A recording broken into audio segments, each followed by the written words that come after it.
Right black at you, right black at you, right black at you, right black at you, right black at you, right black. I hope my sound is good. I hope my sound is good. This is the Few the Proud of For Real TV. And of course, I'm your host, Raheem the Dream, better known as Top Cat. Um,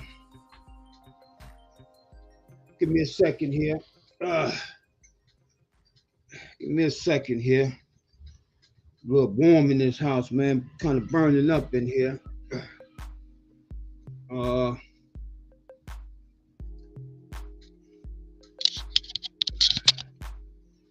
there I is. There I is. There I is. There I is. This is the Few the Proud of For Real TV. And of course, I'm right back at you.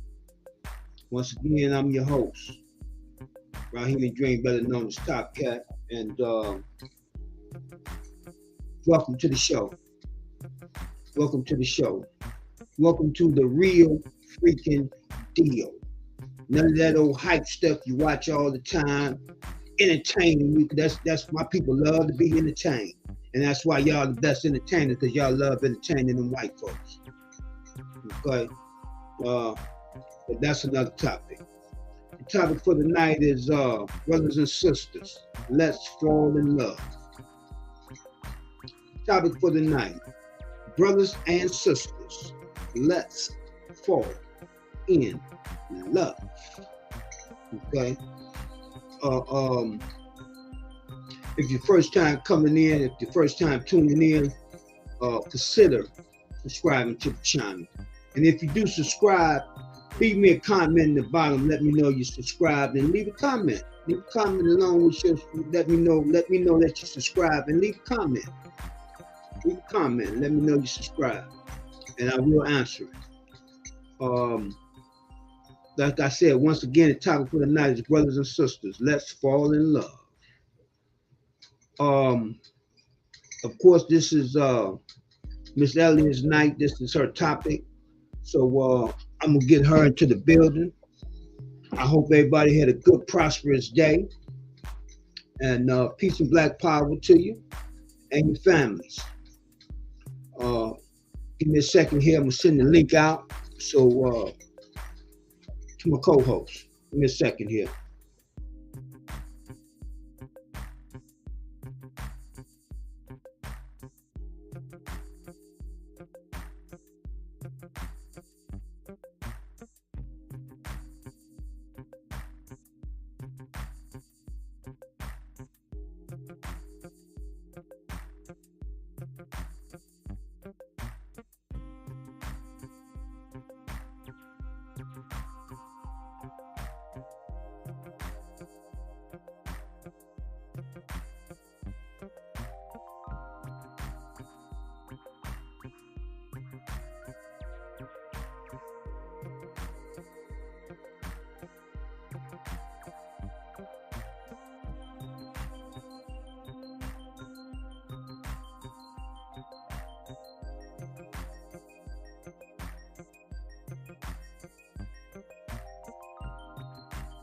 Okay, I sent Miss Elliott the link, so we're gonna wait on her to come in. And until then, how's everyone doing today? Like I said before, I hope everybody had a good, prosperous day. Been a little slow for me, but what can I say? It goes along with the business. You dig what I'm saying? It goes along with the business. You know, so you got to take the good with the bad. You dig? Um, Here's my co-host. She's in the building. All righty. What's going on? Nothing much. How are you? I'm good. How you doing? Unbelievable. Unbelievable. Unbelievable. I'm just letting everybody know this is your topic, Hmm. and this is the Few the Proud of For Real TV. And you see, I did kind of correct the thing going, the banner going across the bottom. Can you see that? Mm-hmm. Did I do that right? What? Let's see. Because remember, I forgot to leave the date off. Hmm. Yeah. I left the date off yesterday, remember? Right. But I got it on there today. I don't see a date though. Not You yet. know? What do you mean you Mm-mm. don't see a date? Nope. Okay, now I see it. It took a long time to get here. Okay, yeah, I gotta remember, so it's gonna be a little delay coming to you. Okay. All right then. Well, I'm gonna give you a full screen, and you can introduce yourself and give us an introduction to your topic for the night. And I'm gonna mute myself. I'm going on mute. All right. Good evening, everybody. My name is Marietta Elliott, and I am your co-host tonight. It's been a while. So I am so glad we're able to do this, and we really are going to try to get on track, but we've been doing so many other things in reference to pulling the real team together. So yesterday we had a bit of a conversation about the man that killed his sister and his brother-in-law. And it was very upsetting to me to know that, we as a Black race are very comfortable with taking our siblings' lives or our mom's lives or our dad's lives, anybody within the family unit. And I think that part of the problem is because, we don't love each other enough. And for me, my personal thing is that when you love, you always want that person or that whatever it is to be around all the time.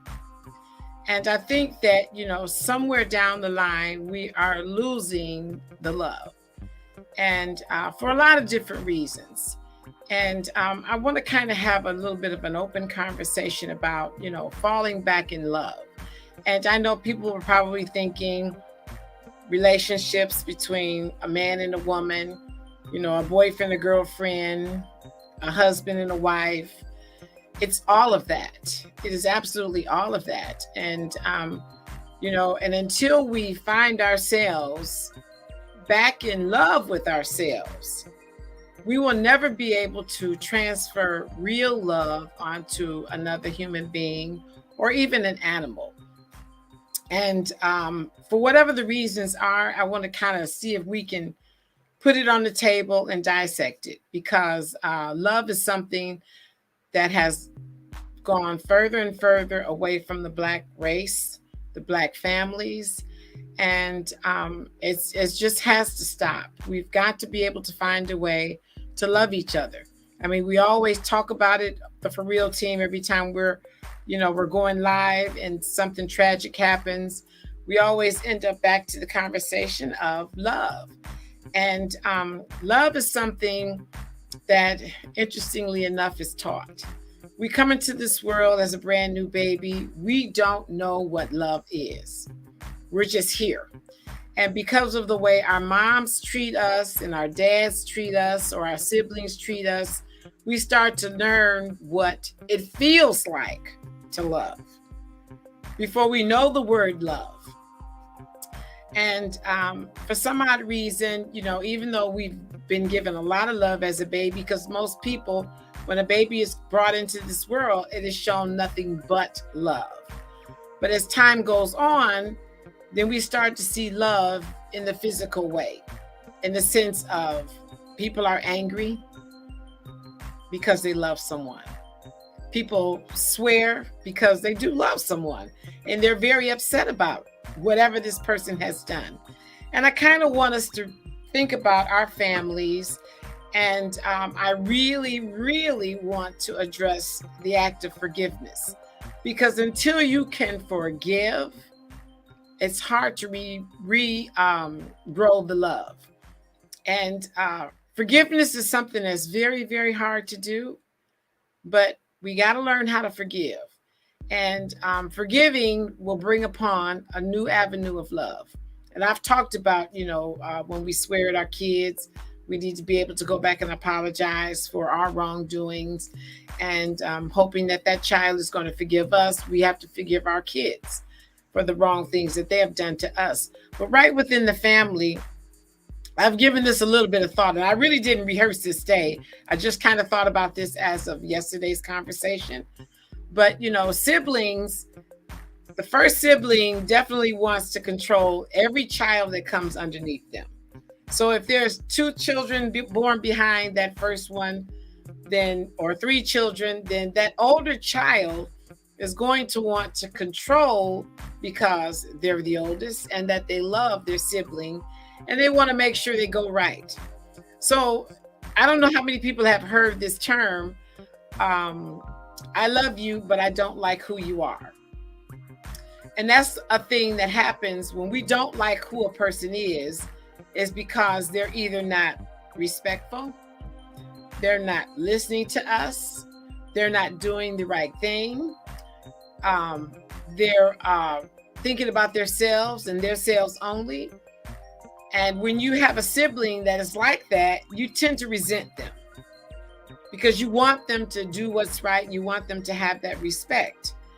And interestingly enough, control is something that people love. People love to have control.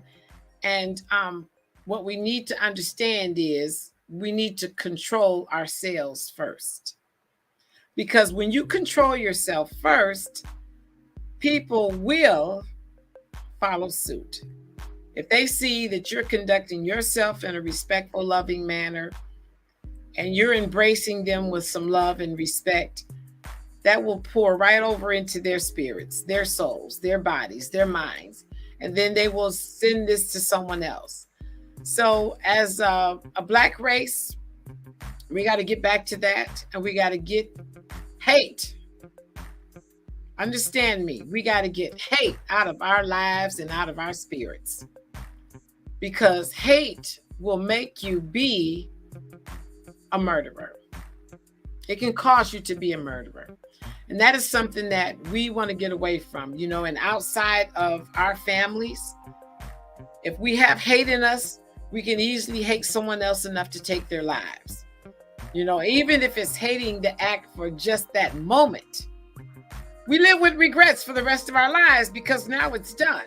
Now we have taken that life. And as a Black race, I want us to learn how to forgive.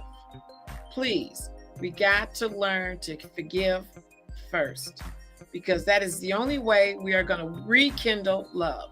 And that's in a relationship, and that's in a friendship. That can go a long ways if we can learn to forgive. And sometimes, interestingly enough, we have to learn how to forgive and make a separation. And when we make that separation, we got to let go and allow that person to live their lives accordingly. And we, for no reason, should be trying to track that person down to see how they're living their lives. If we have to have that separation, let's part the waters with forgiveness, understanding, and respect. So we're going to move into an area so that we can talk about this. I want everybody to come in tonight because we need to do this. We need to forgive each other. We need to be closer to our siblings because at the end of the day, there is nothing else. There is absolutely nothing else. I mean, I had 2 sisters. I only have 1 now. And for both of my sisters, I would move heaven and hell for both of them. I've always stood up for them. I've always fought for them. I've always spoken up for them. And sometimes it drives them crazy because I am very capable of doing that. So I want us to think about that tonight. And I want everybody to tune in and let's have this conversation. And if Mr. Muhammad don't stop playing with the screen, I'm going to have to straighten you out before we even get started tonight. And we don't want to have to do that. So Ron says, hello, Top and Miss Elliott. Miss Elliott looking good together. Oh, thank you. All right. Oh, Mr. Nice is in the house tonight. Thank you, my dear, for supporting me. Good evening. Good evening. Okay. So, Raheem, you're listening to all this conversation about what I just said a moment ago, and I need to hear from you From a man's point of view, you have a brother. You have a brother. So I'd like to hear how you feel about the act of forgiveness first. Well, the act of forgiveness is not something that just happens either, though. You know you have to marinate it. You understand what I'm saying? You have to marinate it. Mike in the house. Mike say good evening, everyone. You guys look great. Thank Great you. as usual. All right, my brother. And Ron, what's going on, my brother Ron? I didn't get a chance to say that because you was talking. But anyway, yeah, Hi, Ron. you know, it's you know, you just gotta you know, everybody handle things different. Let me just say that. Everybody handle things different. You understand what I'm saying?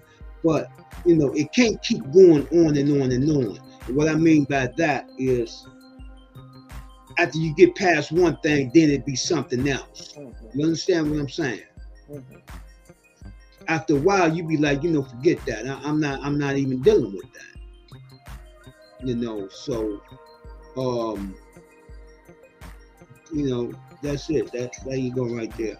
Okay. You know? Well, are you done? I would love to say something in reference to what you just said. When you make the statement that, you know, getting past something, and then once you get past it, there's something else. In the real world, if you're really past one thing, you will be able to get past the next thing because we'll come to a point of acceptance. This is a separate situation. You know, yes, someone has been a pain in the ass. I'm going to say that. But at the end of the day, we need to be able to move on. And that's that level of maturity as well. So, you know, that's part of what the Black race does. We get a hold of something and we can't let it go. My sister says, good evening. You two are looking good. Thank you. So we can't let things go. And granted, some things are hard to let go of.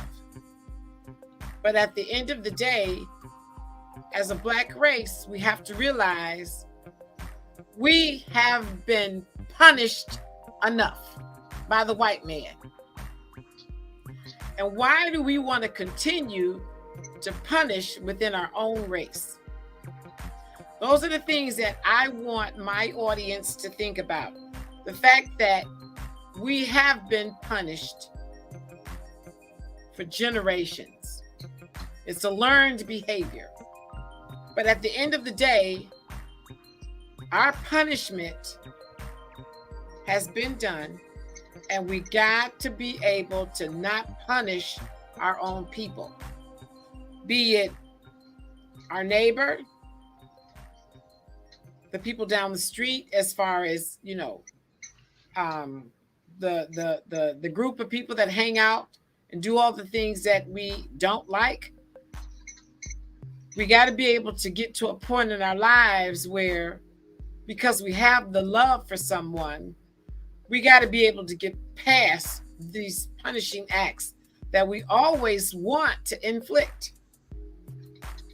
You know, I am in the space in my life, I can get angry, extremely angry. But once I've been verbal about it, my God, I have got to let it go. Because at the end of the day, only thing it's going to do is fester. And when things fester, they explode. And they explode in a manner in which we are going to really regret it. Because I know the person that killed his sister and her unborn baby will live with regrets for the rest of his life. Within himself, he's going to have his family to deal with. Odds are they're going to ostracize him because that is an act that is hard to forgive now because he has taken a life. But if it's just a situation where we're arguing and we're swearing at each other, then we need to get that out of our systems and embrace each other. We are not going to allow us to take our siblings' lives and another Black member in our family, and not just immediate family. I'm just saying in the Black race. So Mike says, you can love your siblings, but you can also dislike them. And that's exactly what I was just saying. And that's an absolute normal behavior. Absolute normal behavior.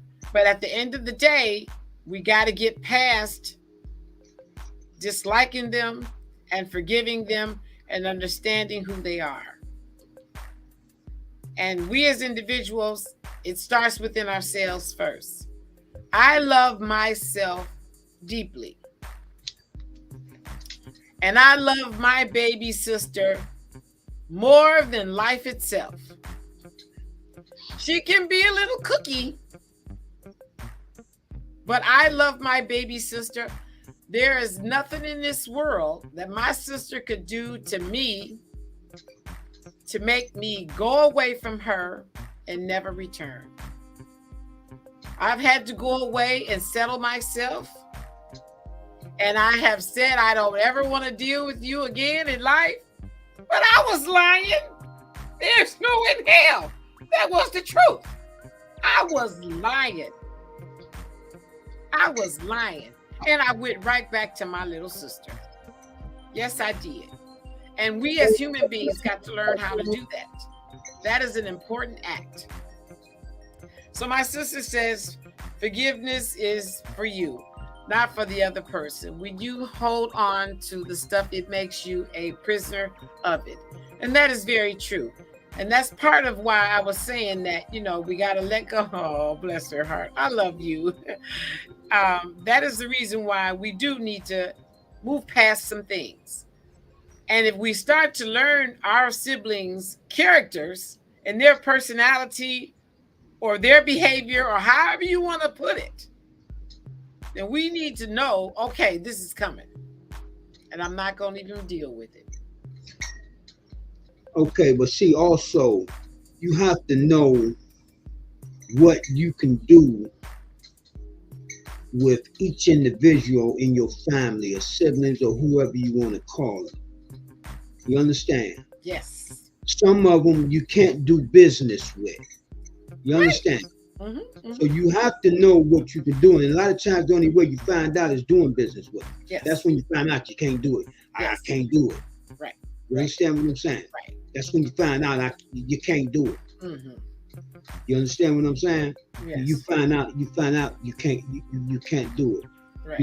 It's been times, doing business where I done told people in my family, you know what, don't even worry about it, just keep it.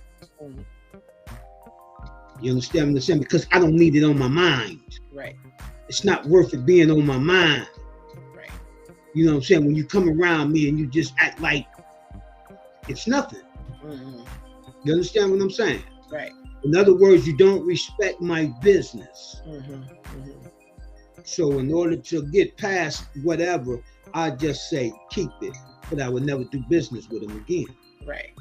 You understand what I'm saying? It don't have nothing to do with our relationship. To a certain degree, it do at the at the start. But once we get past that, mm-hmm. you understand what I'm saying? Because see, this is business. This is personal over here. Right. You understand what I'm saying?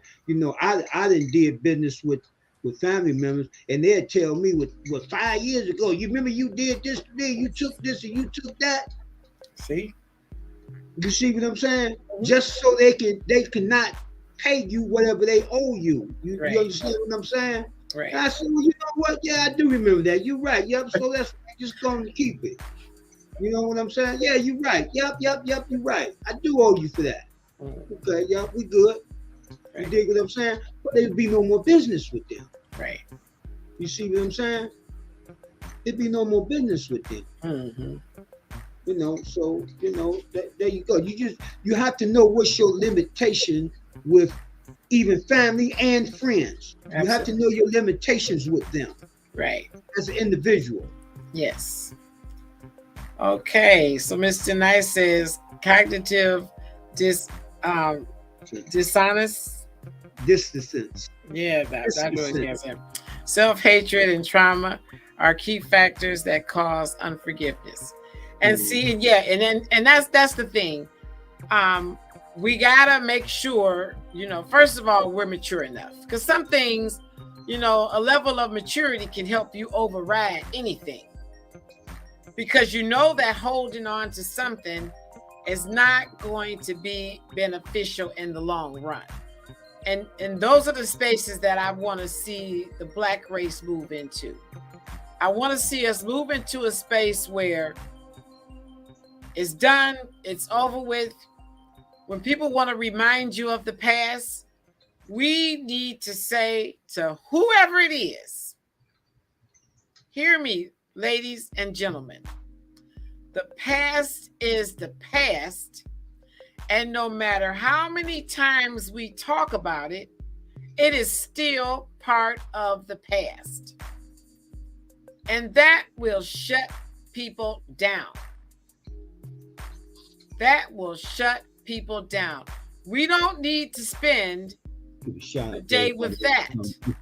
Simply because after we're done talking about it, the YouTube channel, the resentment, the misunderstanding, the dislike, the disrespect will resurface itself and become present. On YouTube. And I'm And sure when y'all it becomes present, and then we start up with the same old ignorant stuff. You did this to me. So we have to learn how to shut down the people who are going to continue to haggle over the past.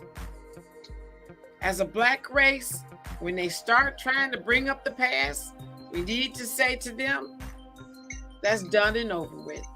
well, And if a we lot want of to times, keep talking about it, it's not going to change. yeah, a lot of times when they bring up the past, that's because it's something in their favor. Not necessarily. Yeah. Well, I'm saying, let me put it this way. Yeah. In my Okay. All right. see, I do business. Mm-hmm. Well, see, and today I'm not really.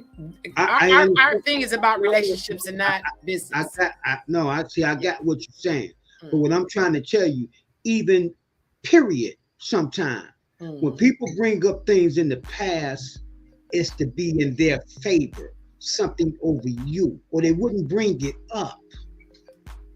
Most people bring up something about the past because they want you to remember something that you did. You understand what I'm saying? They want to bring us something that you did.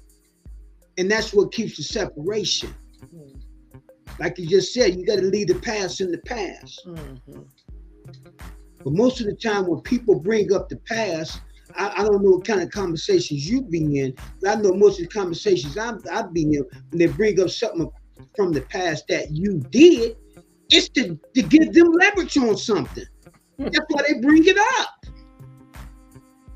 They don't bring it up for nothing. They bring it up for leverage. It's all about leverage.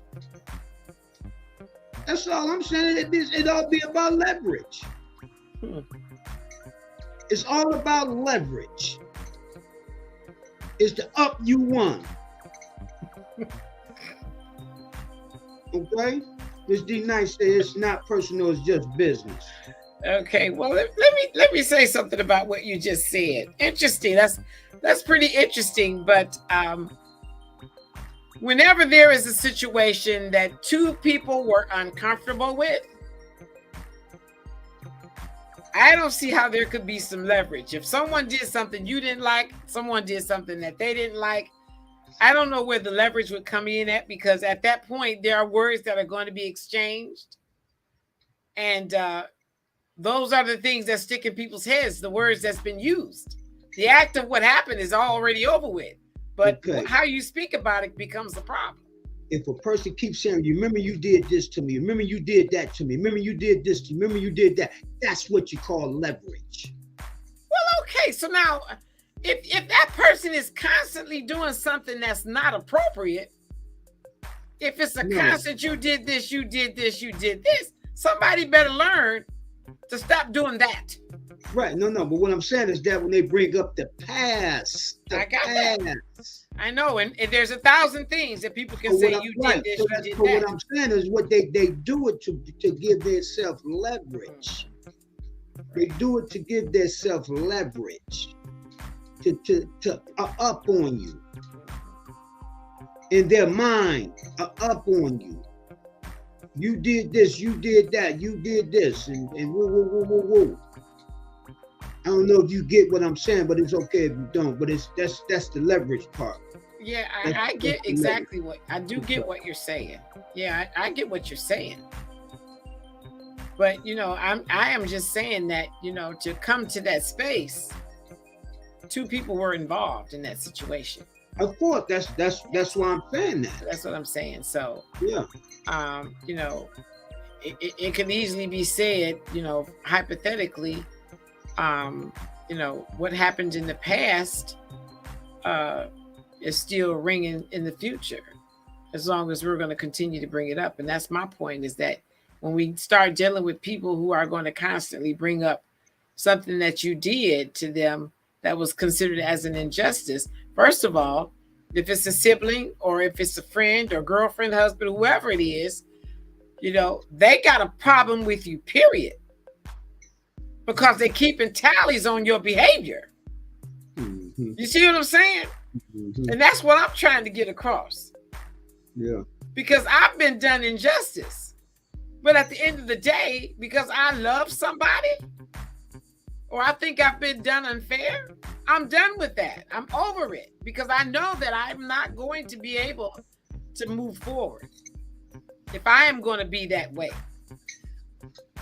So there's record keeping. People keep records, and I'm trying, and the act of forgiveness is supposed to take that off the record.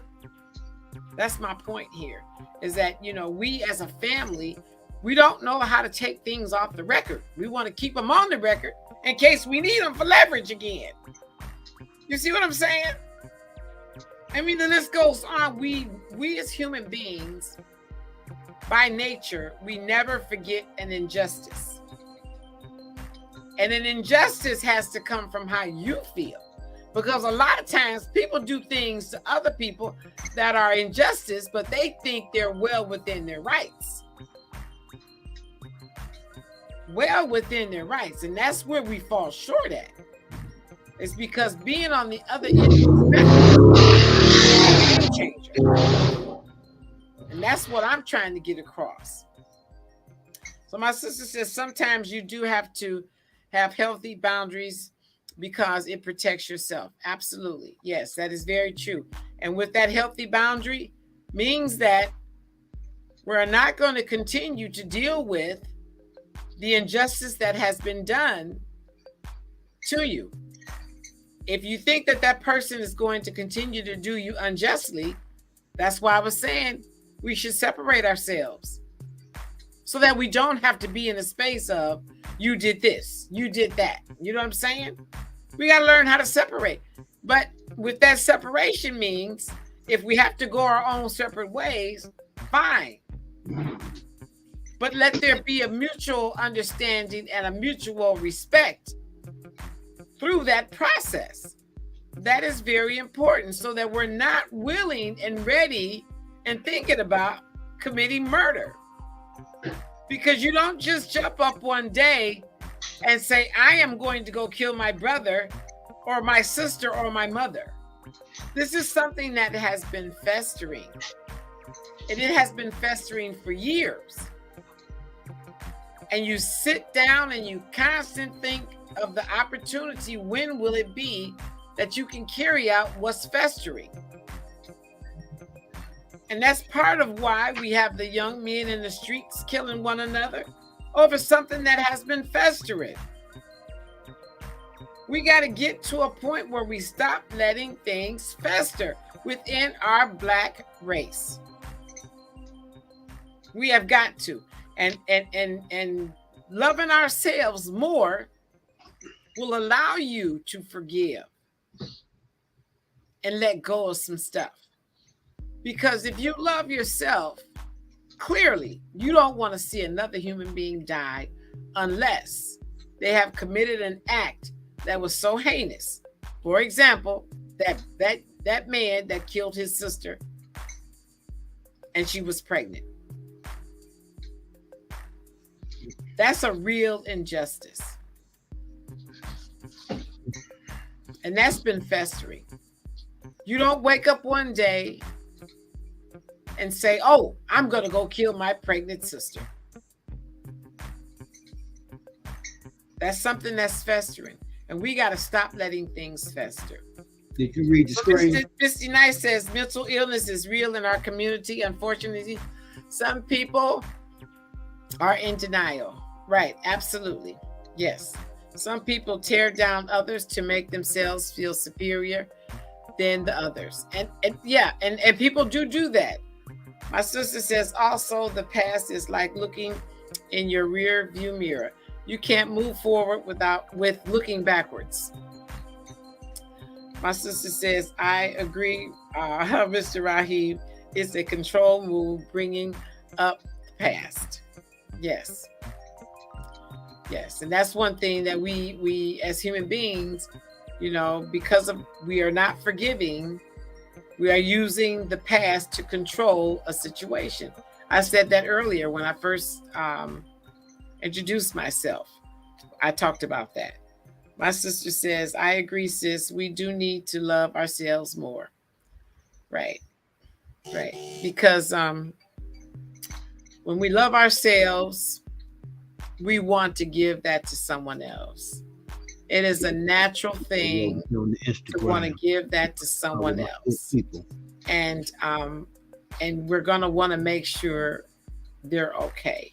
Even though you get angry, even though you're very disappointed, we got to make sure we love ourselves enough to love someone else and forgive them for their behaviors. And if it's that horrific, you separate yourselves. You separate yourselves. You don't turn that hatred into murder. And Black people are being murdered daily by someone else Black. And that is something that I hate. Understand me, audience. I hate that we are so willing to take our own people's lives, whether it's sister, brother, mother, father, cousins, just people in the street. I hate that. And I want us to come together as a family and realize that, we are destroying our race, and it's going to be very hard to overcome a race that is not in existence anymore. That's not in existence anymore. And we got to figure something out here. We have to figure that out. And, we got to look deep within ourselves and talk about what we don't care for as far as our character is concerned. And we need to figure out why we don't care for it. Well, you got to take consideration in our hoods. It's not only love. It's, you got it's a drug problem too. Yes. You understand what I'm saying? Mm-hmm.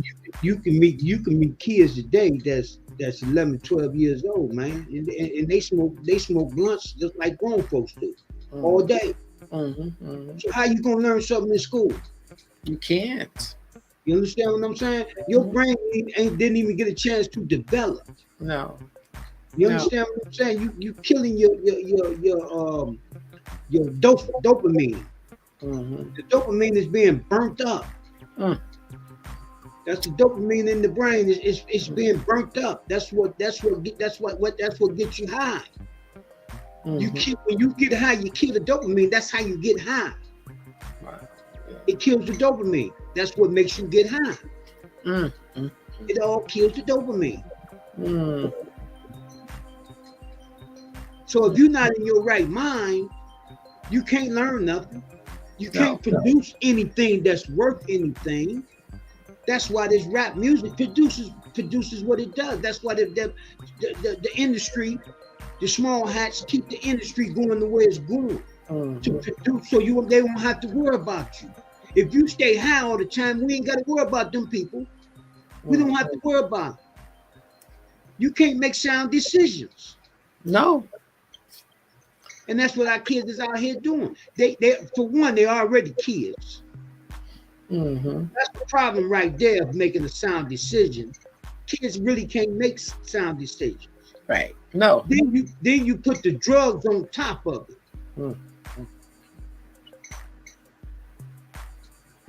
You're going nowhere fast. Nowhere fast. Nowhere fast. Mm-hmm. Hurry up. You're hurrying up to get nowhere. Right. To the end. You know what I'm saying? Mm.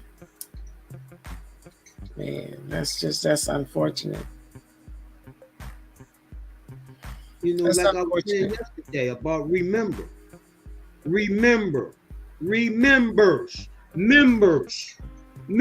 People are members. Right. We have to be members again. Mm-hmm. Right. Within our own families. Within That's our own it. families first, in our own That's it. race There of you go. people. That's what I'm Yeah. saying. Yeah. But you have to look at the word remember. Look at the word remember. Mm-hmm. The word remember means remember the past. Right. Remember. That's what remember means, isn't it? Mm-hmm. See, we have words that's powerful, but we take them for granted. Right. Because you know why? We're not deep thinkers, but I am. I think about words. Mm-hmm.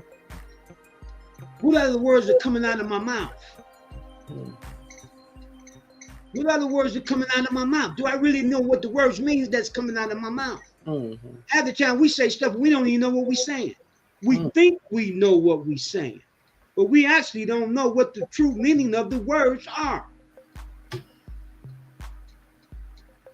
But we speak it because that's what we come up around. But we never really took the time to sit down to think about the words that we're saying out of our mouths. Mm-hmm. And we go to the white man Webster, you understand what I'm saying, to look the word up. You dig what I'm saying? But then when I tell just like my cousin Dre, she was like, them words you was looking up, that ain't what that means. I said, you know what, you don't get it. But I broke it down to her when she came to the house.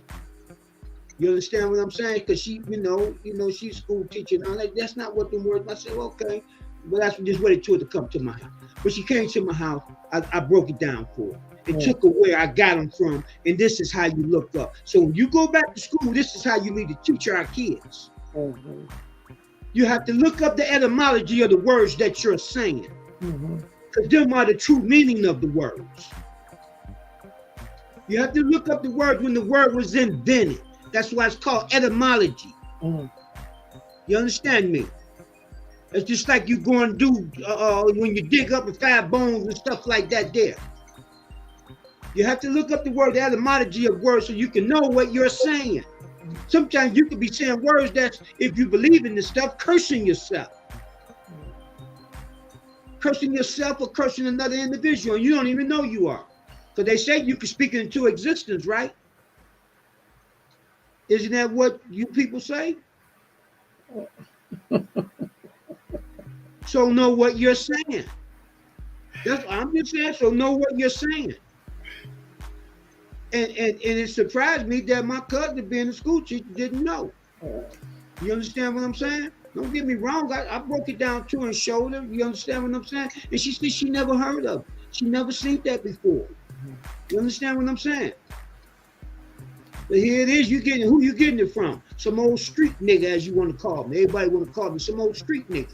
But you coming to me to get educated, though. That you couldn't get from the white man college, though.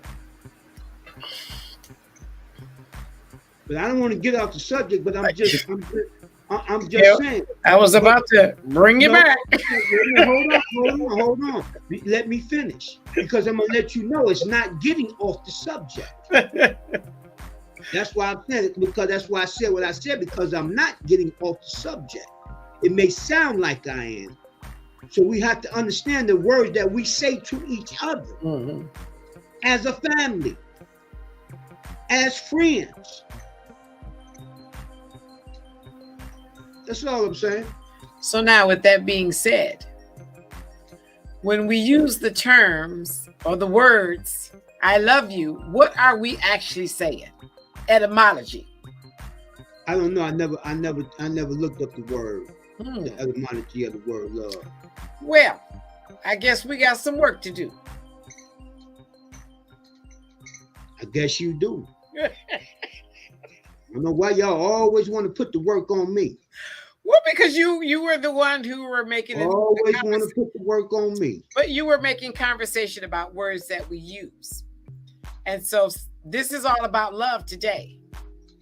This is all about loving each other. Well, that's something you're supposed to do because this is your topic. Well, the only word, I want to hear no well. I have already talked about love. No, you said already talked about love. You should have looked up the etymology of love then. Like I said, I've already talked your topic. This is your topic. Right. You always want me to do the work. You want me to do the work on that. You know what? There go your screen. You got stuff on the screen. You better behave yourself. You got stuff on the screen. You're a little bit out of control now. You have stuff on the screen. You have to settle down. Okay. Read the stuff on the screen. Okay. We're going to get ready to be problems. Read the stuff on the screen. We don't want any problems tonight. There's life and death in the power of the tongue. There you go. So you got to know what you're saying.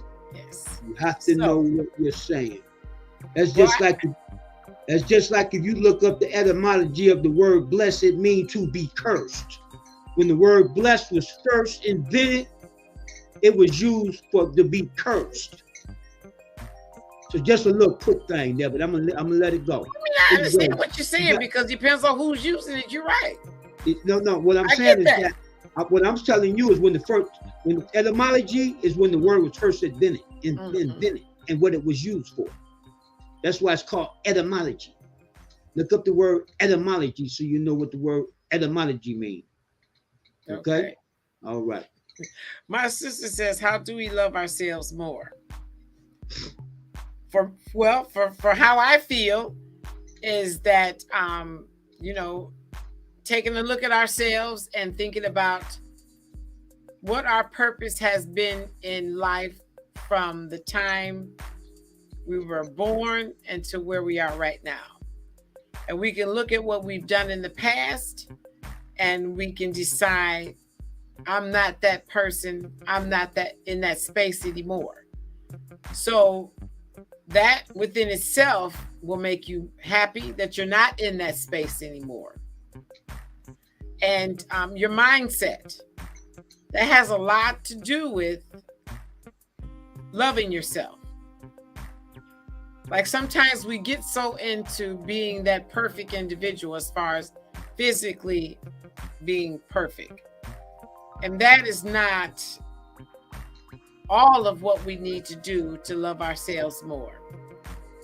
We need to be able to know that we've embraced love. And have we been welcome to love and meeting new people and accepting their space? Because that's another problem where the Black race is they always have a problem with the space that someone else is in. And when you have a problem with the space that someone else is in, then you're not going to be happy within your own self because you either want them in your space or you hate the space that they're in because you're not in that space. So we got to get very individual and stay focused on ourselves and look at ourselves and decide what we don't like. Example, the client that I take care of, that I'm just really outdone with her, I've had to say to myself, Marietta, keep your mouth shut. Keep your mouth shut. And let things be the way they are. And that's something that is a very hard thing with my character, is to keep my mouth shut. But I am learning that I don't belong in that space anymore. I don't belong in that space anymore. And that is my way of deciding things need to be different now. That's a part of my character that is saying to me, if I got to keep quiet, that's a problem within itself. That's something that I need to change. Meaning that it's time to leave. And leaving will make me love myself more. Letting go of a horrible situation will make me love myself even more. So once we start thinking about where we've been and what we've done in our lives, either it's going to make you proud or it's going to make you feel like you can do better. That's going to make you love yourself more. When you admit to yourself that it's time to do something better or something different, and whatever way you want to go in, if it makes you feel comfortable, you're going to love yourself more because you're now changing a behavior. You're now seeking your future in a different eye. So those are the things that will help people love themselves more. And once you get your mind straightened out, then you will take a look at yourself physically, and then you will make some changes that way as well. And then before you know it, you have the whole ball of wax with making that change and loving yourself more. It's a process. It's an absolute process. And when you love yourselves more, you will not bow down to anybody because you don't have to. You'll have something within yourself that says, I'm better than that. And when you start feeling like you're better than that, you will fall more in love with yourself. So those are some of the things that, I want to put out there for all the females. There are so many different ways to fall in love with yourselves. Piece by piece, step by step. And we can't allow other people to point us in the direction of falling in love with ourselves. We got to do that for our own selves. Because no one can make you love yourself but you. And you have to figure out how you're going to learn to love yourself more. Every day. Every single day. And don't allow someone to push you back into a space that you've crawled out of. As human beings, we tend to allow people to put us back in the space we crawled out of. And we got to stop that too. We got to let go of it. So Miss D-Nice says you have to be people where they are at, but sometimes you have to leave them where they're at too. And that's true. And that's part of the separation that I was talking about. We have to agree and respect the separation. Know your self-worth. Yeah, knowing your worth is the key. Yes, my sister says that's so true, sis. So yeah, those are the things that we got to get that part. And I have such a strong character. My character is off the chart. And I have like a zero tolerance to things that don't make me comfortable. I have no problem with letting someone know you're in my space, you need to get out of it. And I think that's a good thing about my character, is because that is saying to the world, don't mess around with me. If you're not looking for a fight, stay out of my space. And that's a good place. That's a good space to be in your life. You don't have to tolerate negative energy. And we as a Black race, we can be full of negative energy. That's something that I want us to stop. Because as soon as we can get that straightened out, we will come back together as a family. There are people in the world that haven't spoken to their siblings in 10, 20, 15 years. Haven't heard from them, moved out of the state, don't even look back at who they left behind. As a family, we have to stop that. As a family, we got to stop that. Mr. Nice say facts. I mean, we have to. And I know that a lot of times, I spoke about last night, when people get drunk, they want to attack their family members. They want to attack their family members after they get drunk. And I've never seen anybody get into a confrontation after they've been smoking weed or snorting coke or heroin or crack or whatever. But when they start drinking, that's where the barroom brawl will start. Every single time. all of those other things that have you under the influence of, you're going to sit it down. You're going to find your quiet spot and you're going to get in it. But when people start drinking, they get crazy. They get crazy. And like you said, it gives them the balls and the courage to say what's been on their mind for a long time. You were saying that last night. And that's an unfortunate thing about the black race, is that we have to wait until we're under the influence of alcohol to get loud, to get obnoxious, to pick on the past, and go on and on about it. Sometimes we go on so much, we got to leave that environment. We got to get up and leave that environment just so that way nothing else will happen. And that's not supposed to be the way we do within our family. We cannot do that. Even when we're sitting in the bar and we start drinking, sometimes people in the bar, they start drinking, they go to their car, they come back and get a gun and start shooting the windows out of the bar or shooting the people that come out of the bar. That alcohol will do that for us. And that's a problem within itself. So Ms. Denise says they call spirits for a reason. Yeah, that is very true. That is very true. Sometimes we need to leave the spirits on the shelf. Because even for me, if I have a cocktail, I am the same person whether I'm having a cocktail or not. That is who I am by nature.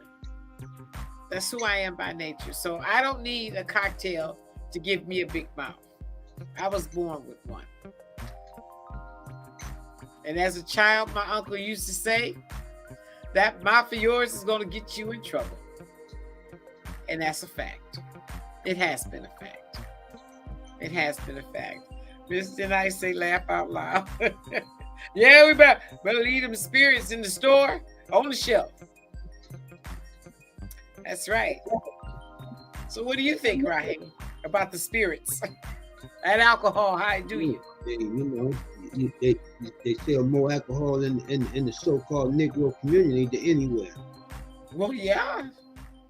You understand what I'm saying? Than anywhere. I could ride all over town, and no money is being made, and barber shops being empty, beauty shops being empty. Go past the liquor store. Yeah, the parking lot is lined. You can't even get in there. They always got money for the liquor store. Yeah. You understand what I'm saying?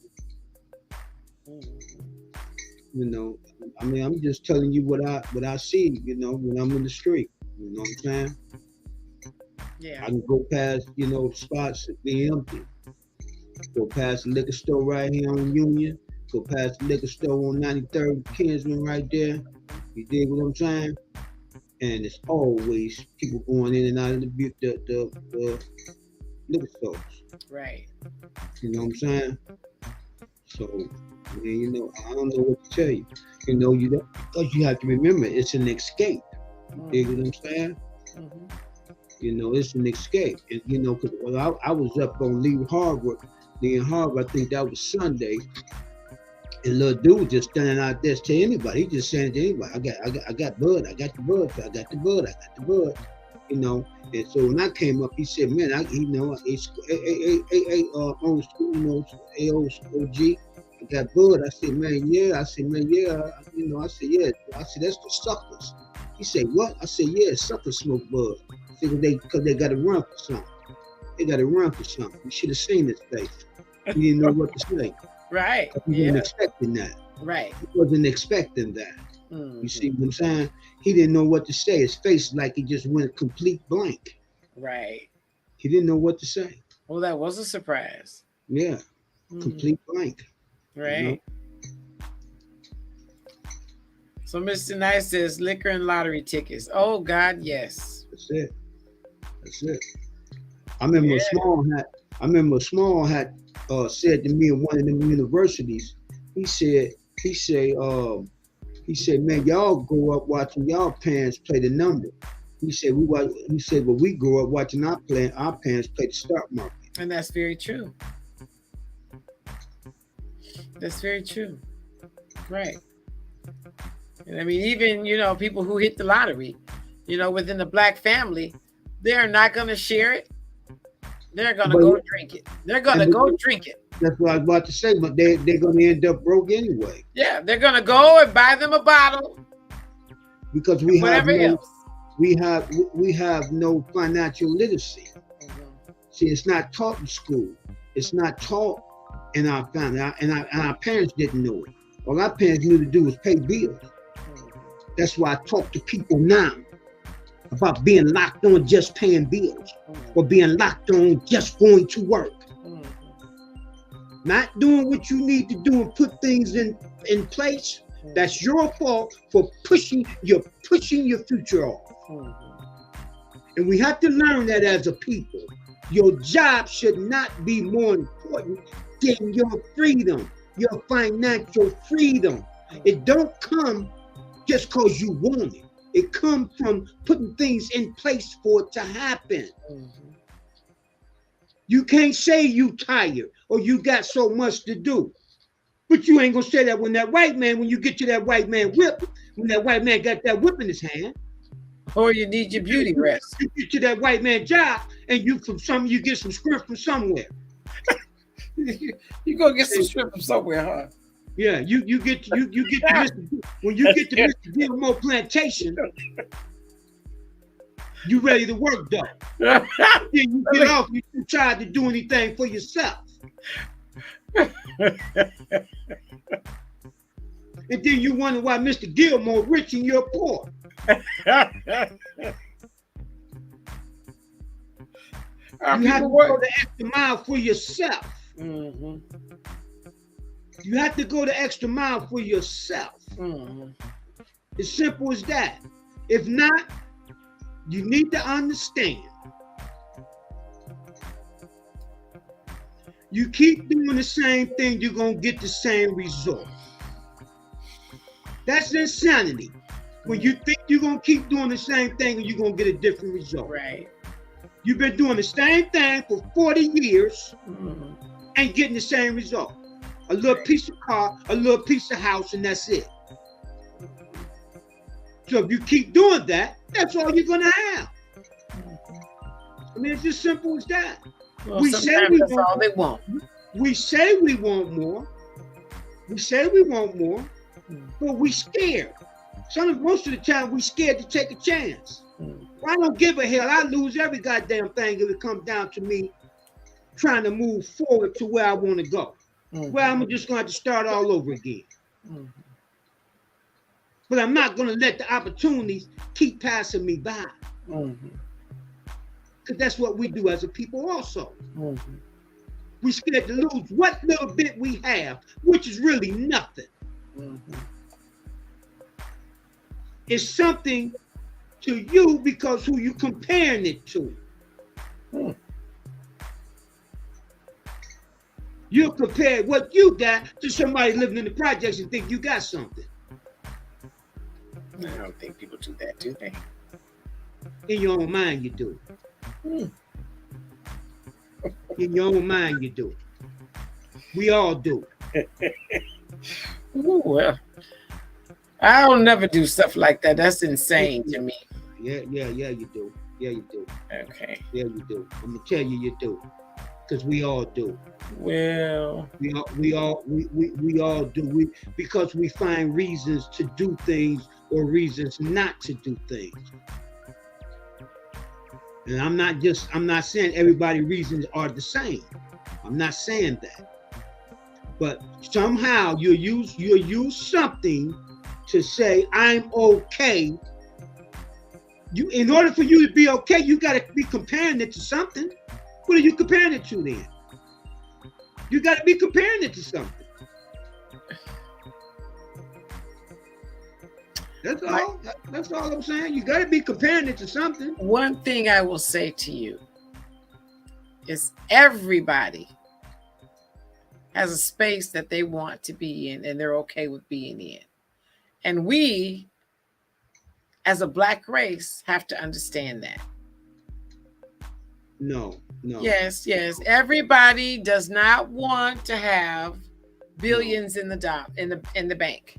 There are people in the world that The are ones who say they don't, that's because they believe they cannot have it. Because you don't believe you can have it. That's why they say that. really. Really. Because you know what? I guess we need Everybody to is have in that the- conversation. Listen, everybody is in the money game. Because if you wasn't, you wouldn't go to work. So don't say money don't mean everything. Well, that's not what I am saying. Listen, let me finish. Everybody is in the money game. You just said everybody don't want billions and millions of dollars. That's a goddamn lie. They do. They do. They just feel they can't get it. So they put it in their mind psychologically that they don't want it. Because they believe they can't get it. So you put it in your mind that you don't want it. You'll kill your own spirit and your own dream because you feel you can't get it. You're in the money game or you wouldn't go to work. You wouldn't go trade time for dollars if you wasn't in the money game. You're in the money game. Everybody is not playing to win though. See, some people are playing to win. And you know who the ones who playing to win is the ones you work for. They're playing to win. Because they're not trading their times for dollars. They're letting you trade your time for dollars. Well, I work for myself, so I really can't get into that part because I do work for myself. Okay. So- We all have worked jobs before. Yeah. That's So, what it's not like you never worked a job. You never yeah, so worked- 25 years ago, I started doing my own thing. Yeah. And I will say the reason why I do my own thing is because I need a roof over my head. Okay? I need Well, I a don't roof. want no roof over my head. I need a roof. I need my I don't want a gas. roof over my head. I need my gas, my light, and my phone. I don't care I nothing need about- those things in life. I don't care about none of And that. that's what I go to don't care work about- for. And I need food. I don't care. No, I don't care about none of that. I fast. I need no food. Now that's a lie. I got a bike in now. the garage. Now I get that's my a big bike lie. out and ride. You real I get silly. my bike out and ride. I don't need none of that. Don't need none of that. That's what we call in the streets a sucker way out. Them the Okay. excuses that we make. That's what them is excuses that suckers make. That's the Okay. sucker way out. How about this? To make an excuse about what you need. How about this? That's the sucker way out. Okay, how about this? If it come down to it, then I don't need nothing. How about this? You can sign everything over to me right now. I ain't got nothing to sign over. Yes, you do. Read what's on the screen. I ain't got nothing to sign over. Yeah, Look at here. Them clothes on your back. I ain't That's got all nothing you to got. sign over. Sign it over. I ain't got nothing to sign over. What? I ain't got nothing but some debt to sign over. That's all I got to sign over. Well, debt comes with assets. Yeah. How about Okay. that? All right, read your Well, there screen. you go. Well, we're gonna Read put the it into screen. that madness right Read now. your screen. Okay. Mr. Nice says that they're going to buy a big house, car, expensive jewelry, and clothing.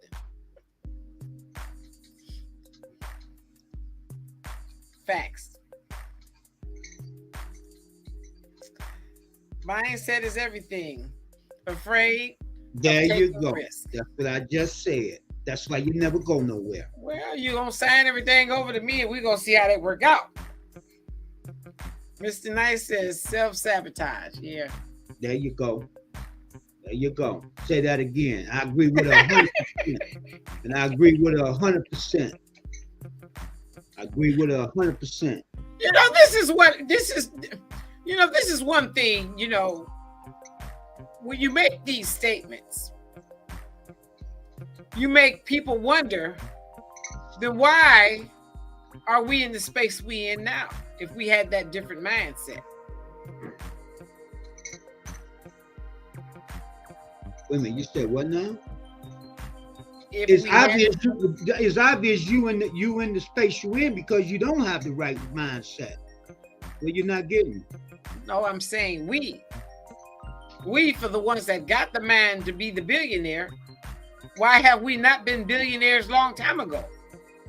That's what I'm saying. Because you didn't have the mindset. You thought you did. Well, we're gonna start tonight. The mindset you have is 100 there. Okay. Not even 1,000 there. We're gonna start tonight. Is 100 there, not even 1,000 there. Because you won't do the things that you need to do to be that. Sign it over. And like Miss D Nice said, sign it over. Like Miss D Nice said, right here, mindset is everything. Afraid of taking risks. All I need is for you to sign on the dotted line, and we'll take it from there. Okay. There you go. And we're gonna see how that work out for you. Okay, that's the love. That's the love and the brothers and sisters, huh? That's the love and the brothers and sisters, huh? Somebody got to be made the example. Give me what you got, huh? Somebody got to be made the example. Give me what you got, huh? Oh yeah, sign it over. Sign it over. I ain't got nothing to give you but some bills. You can take it. I ain't got nothing but some bills. Bills are tagged with assets. Okay. Okay. All right. It's called a mortgage tagged to the house. Sign it over. Okay. Let's see how that work out. Okay. Well, you're gonna have to, but you got to take the notes with it. That's what I'm saying. Okay. All right. Sign it over. I'm gonna sign it over. Let you start from scratch and hey, you can look back and say, well, I got a good start from scratch. I mean, no problem with it. That's what I'm saying. Then you can say you got a good start. I did it plenty of times. Then you can say you got a good start. Mm-hmm. You're gonna get on your job at that point. Mm-hmm. I'm on my job right now. I ain't never not on my job. See, I don't always have to be on my job physically. I be on it mentally. Okay. You understand what I'm saying? So when the other things start to happening, I already had the right mindset to take me to that next level. See, most of our people don't be on the right mindset and don't do the right research and feed the brain the right thing. So when that opportunity do come, you can take advantage of it. Yeah. You would take a risk if you have. See, listen. Some things is not a gamble. Gamble means like you go to the casino and gamble. Mm-hmm. That's gambling. Mm-hmm. Okay, but when you have the research and the information, it's not a gamble. It's not a gamble then. Okay, it's not a gamble then. That's why billionaires are billionaires. Because it wasn't a gamble.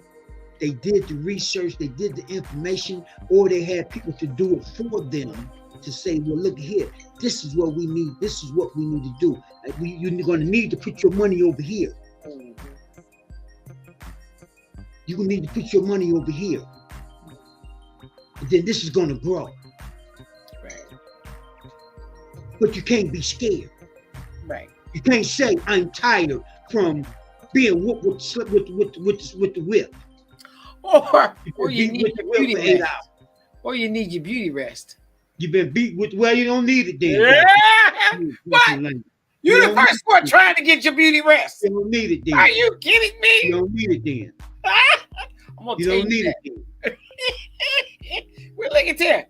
Let me tell you something. I'd rather be old and wrinkled and rich than beautiful and poor. Well, I'd rather be beautiful. Still on Mr. Gilmore's job looking beautiful. Well, still on Mr. Gilmore's job looking beautiful.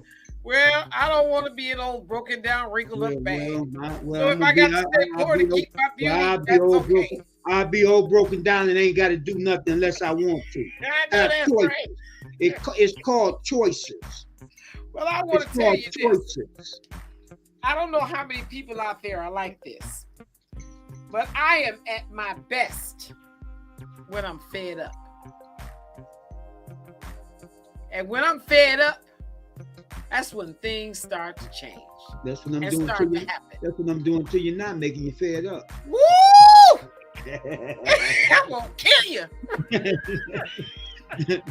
Thank you. Now you got what's going on. Now you got what's Oh, you going on. really pushing the envelope tonight. Now you got what's going on. And I'm gonna have to put the bell on your tail and a punishment. Because you're getting to be too much out of control tonight. Yeah, now you got. And it's supposed to be my show, and you're taking over. I ain't took over nothing. You better find your quiet spot while you still got a chance. Well, I'm gonna do it right now. Then. I ain't got nothing else to say then, because I didn't say what I had to say. I didn't say what I had to say. Put the bell on that tail. And what I said, if you really was listening, and when people see this video, you understand what I'm saying? What they gonna say? They gonna say he right. Oh, okay. They gonna say he right. Well, look at no one saying you're not right. No. I agree with you. And I'm not saying you're not saying I'm right. Yeah. I'm just telling you when people see the video, they gonna say that's what they gonna say. See, that's what I'm telling you is what separates the rich from the poor.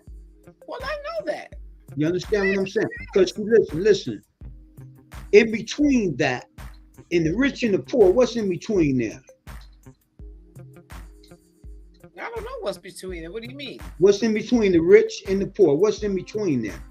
Not much. It's something in between there. It's something in between there. I think it's the rich and the poor. Anything in the middle is nothing.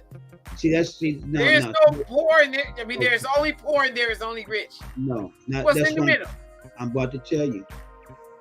See what you're doing. See, you're being educated right now, but you're not. Well, maybe later on you'll catch it and you'll get it.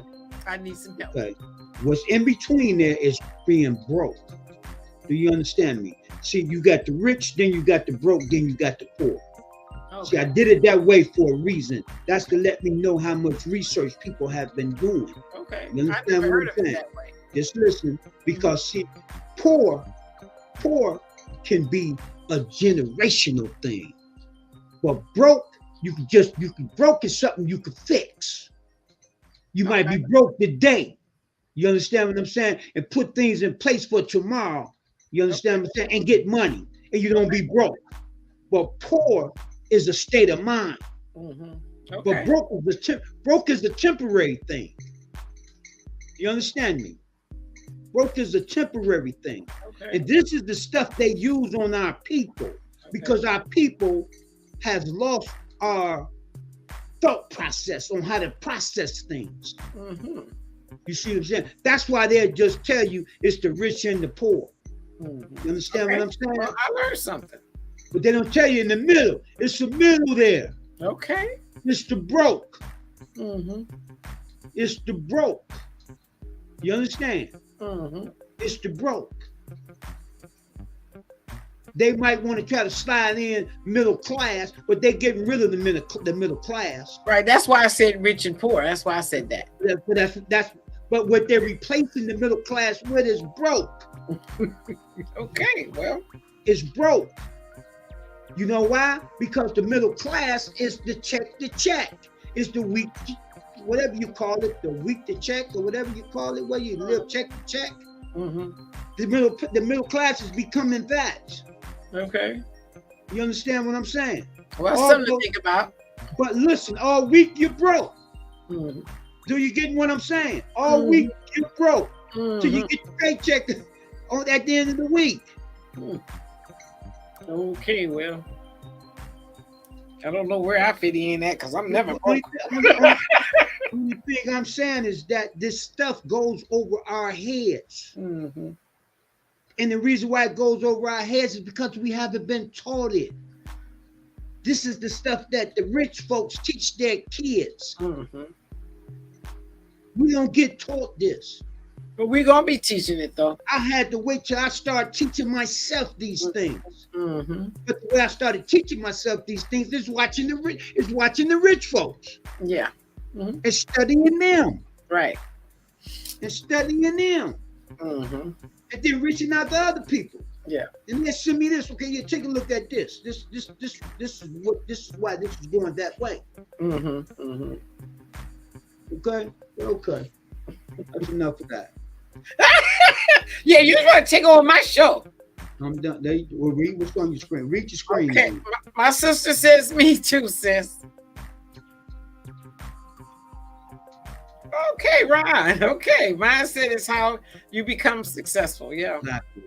Exactly. But you can't only mindset. You can't have the same break your back on the plantation mindset to be successful. Right.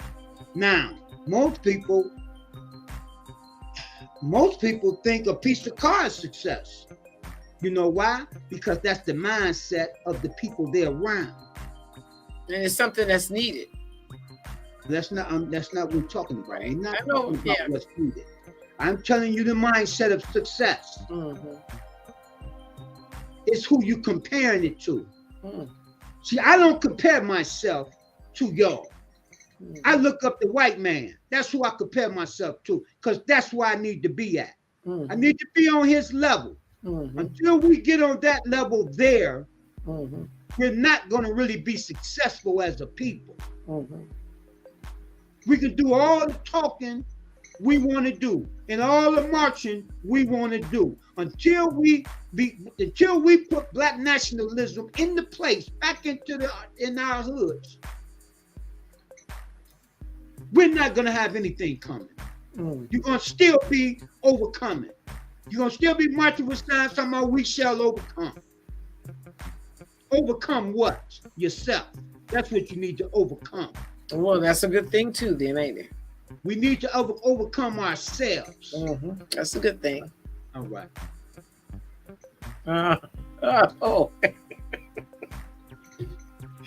Middle class, Mr. Nice says. Mr. Nice says we need to learn economics and be politically attributes to change our communities. I said that yesterday. That's what black nationalism is. Control the dollars of your community and the politics of your community. That's when you have a community. Until then, you have nothing but a hood. We don't even have neighborhoods. We have a hood. Right. It went from a community to a neighborhood.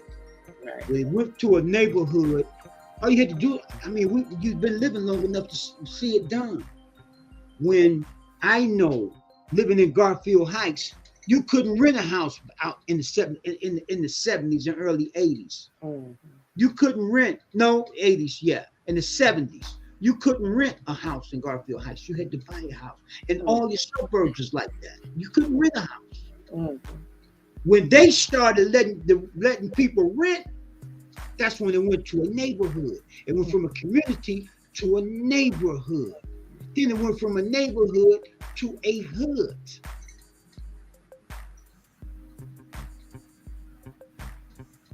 I lived this. I watched it in front of my very eyes. I didn't have to read a book. I watched it in front of my very eyes.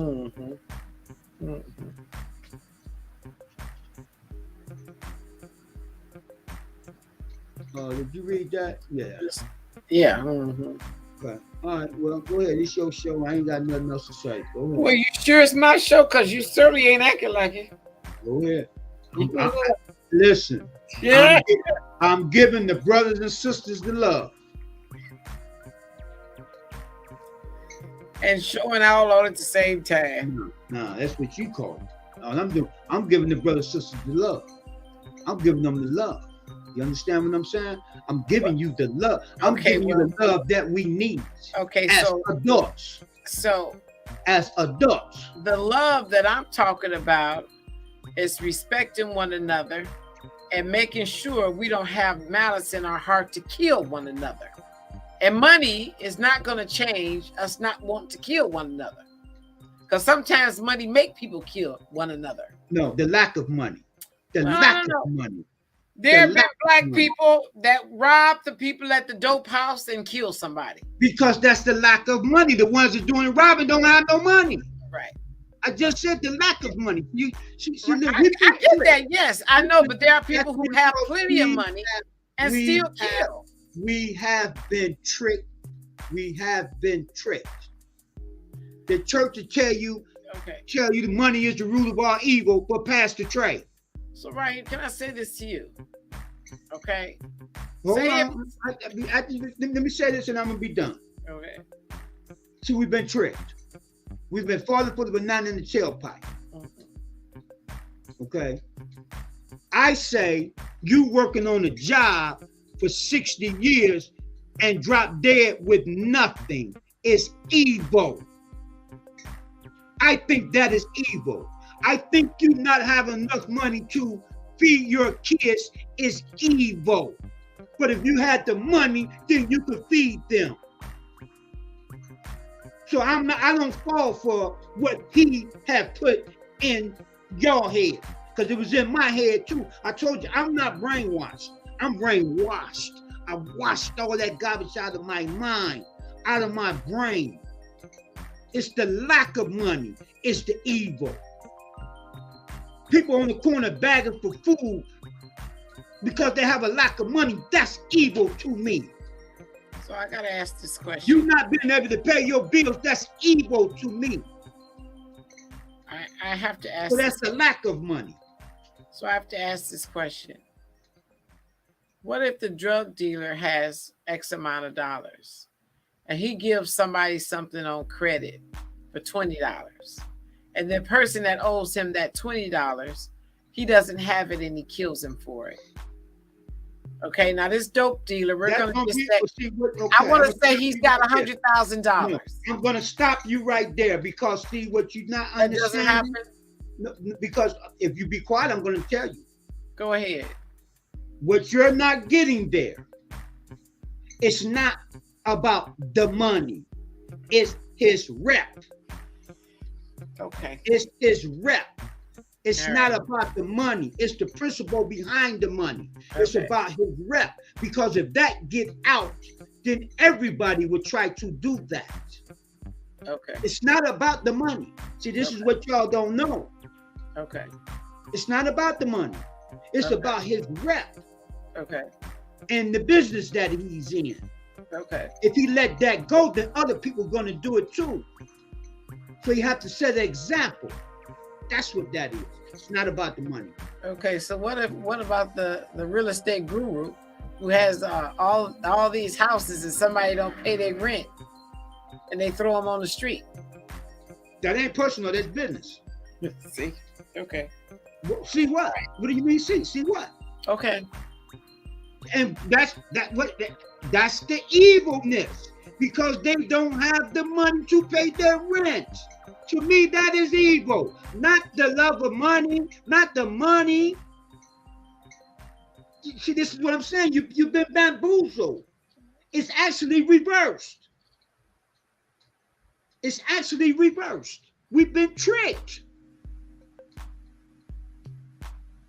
Brother Michael told you, you've been bamboozled. You've been hoodwinked.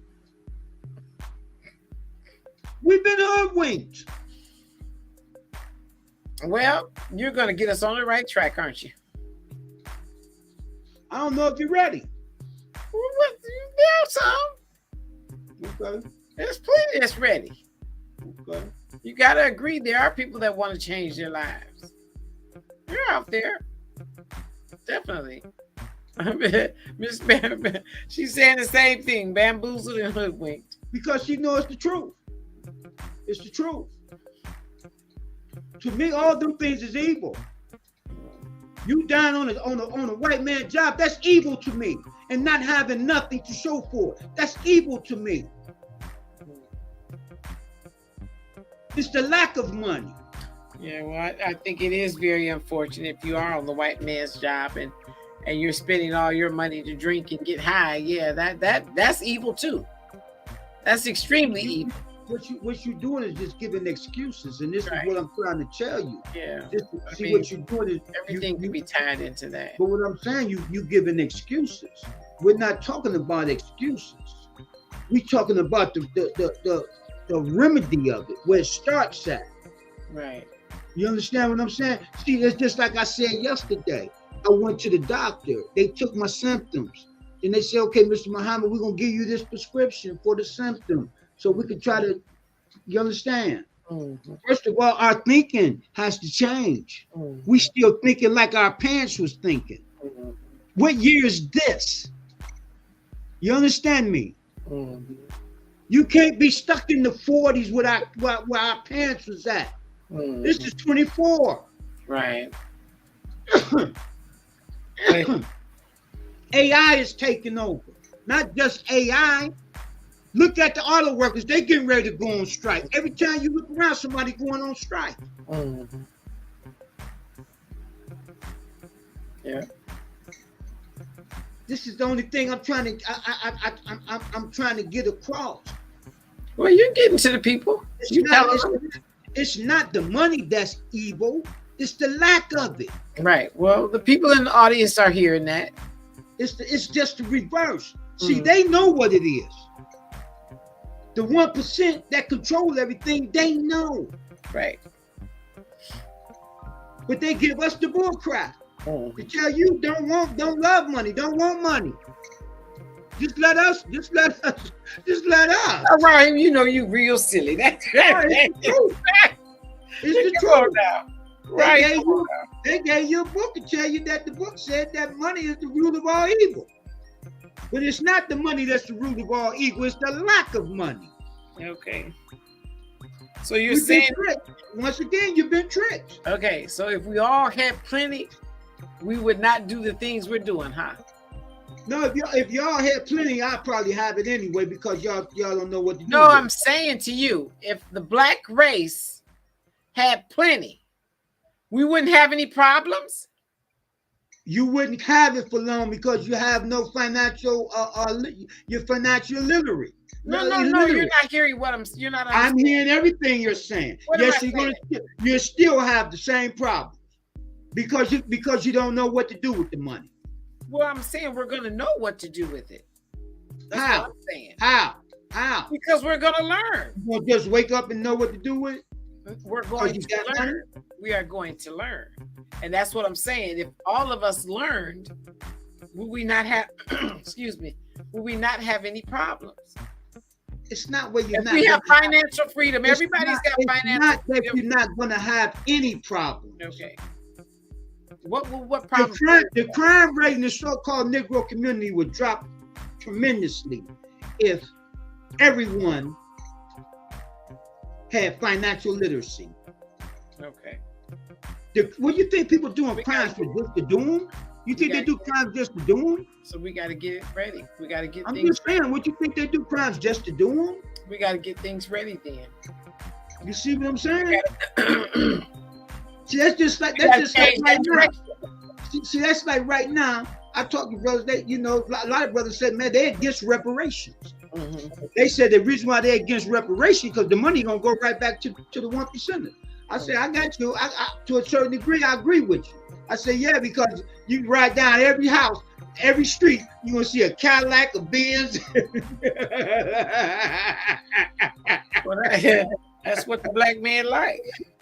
No, material things. Yeah, you missing my point. No, I'm getting your point. I am getting your point. I just thought I would throw that in there. Yeah. Right. Yeah. I mean, why the black man not supposed to ride good, huh? Only the white man supposed to ride good. No. Everybody else supposed to ride good. The black man supposed to be riding whoop, whoop, whoop, one wheel missing, huh? You dig what I'm saying? One wheel missing. Whoop, whoop, you stop whoop, that. No one said come that. to pick you up, taking you out on a date. Yeah. Well, if the man was kind behind that whoop, whoop, that's a beautiful thing. Yeah, well, when it breaks down, you're gonna be out there with a stick holding. There you go. Yes, this is always all night. Yeah. I'm gonna have a stick where you stick up under there and you run down the street. You gonna get your behind spanked tonight. Yeah, but everybody you got understand something. That? Listen. Do you understand that? What I'm telling you is real, and what I'm telling you is real. That's part of the solution that we need to be teaching the kids. See, everybody want to teach the kids all that old other stuff. The For Real team, we're going to teach the kids literacy because that's what they need. Man, that's right. That's why I say we're going to be doing that. We're going to have people to come in and teach them how to do a business plan. That's right. You understand what I'm saying? That is the goal. Our kids should know how to do a business plan by the age of 10. Right. They should know how to do a business plan already. The other ones do. Right. Them small hat kids know all that. Mm-hmm. You understand? Yeah, because they go into their own schools. That's it. Well, that's okay, but that's why we're gonna put programs together. That's why that is. They ain't in the public school. Okay, but that's an abomination in their minds. Okay, but we can't afford to do that, but we still can have classes, put classes together for them. Yeah, absolutely. That's how they do all their stuff. They make sure. If we do it that way, and everybody and we make it a blueprint, the ones coming behind us, maybe they be the ones that can build the school. Right. See, this is how we have to look at it. Mr. Nice said, y'all too laugh out loud. He's something else, Mr. Nice. Mr. Nice said, reading fundamental. Reading is fundamental. Mm-hmm. Now, let me say it to you. Let me say the same thing she just said. Okay. Reading is fun to the mental. Okay. What did I say? Reading is fun to the mental. Fun to the mental. See, this is what I tell the kids. Mm-hmm. See, instead of giving them this, you got to remember what you're dealing with. You're dealing with kids, right? Mm-hmm. What do kids like to do? Have fun. Oh, okay. Kids like to have fun. So you tell the kids, reading is fun to the mental. Mm-hmm. Reading is fun to the mental. You know, I want to say this. There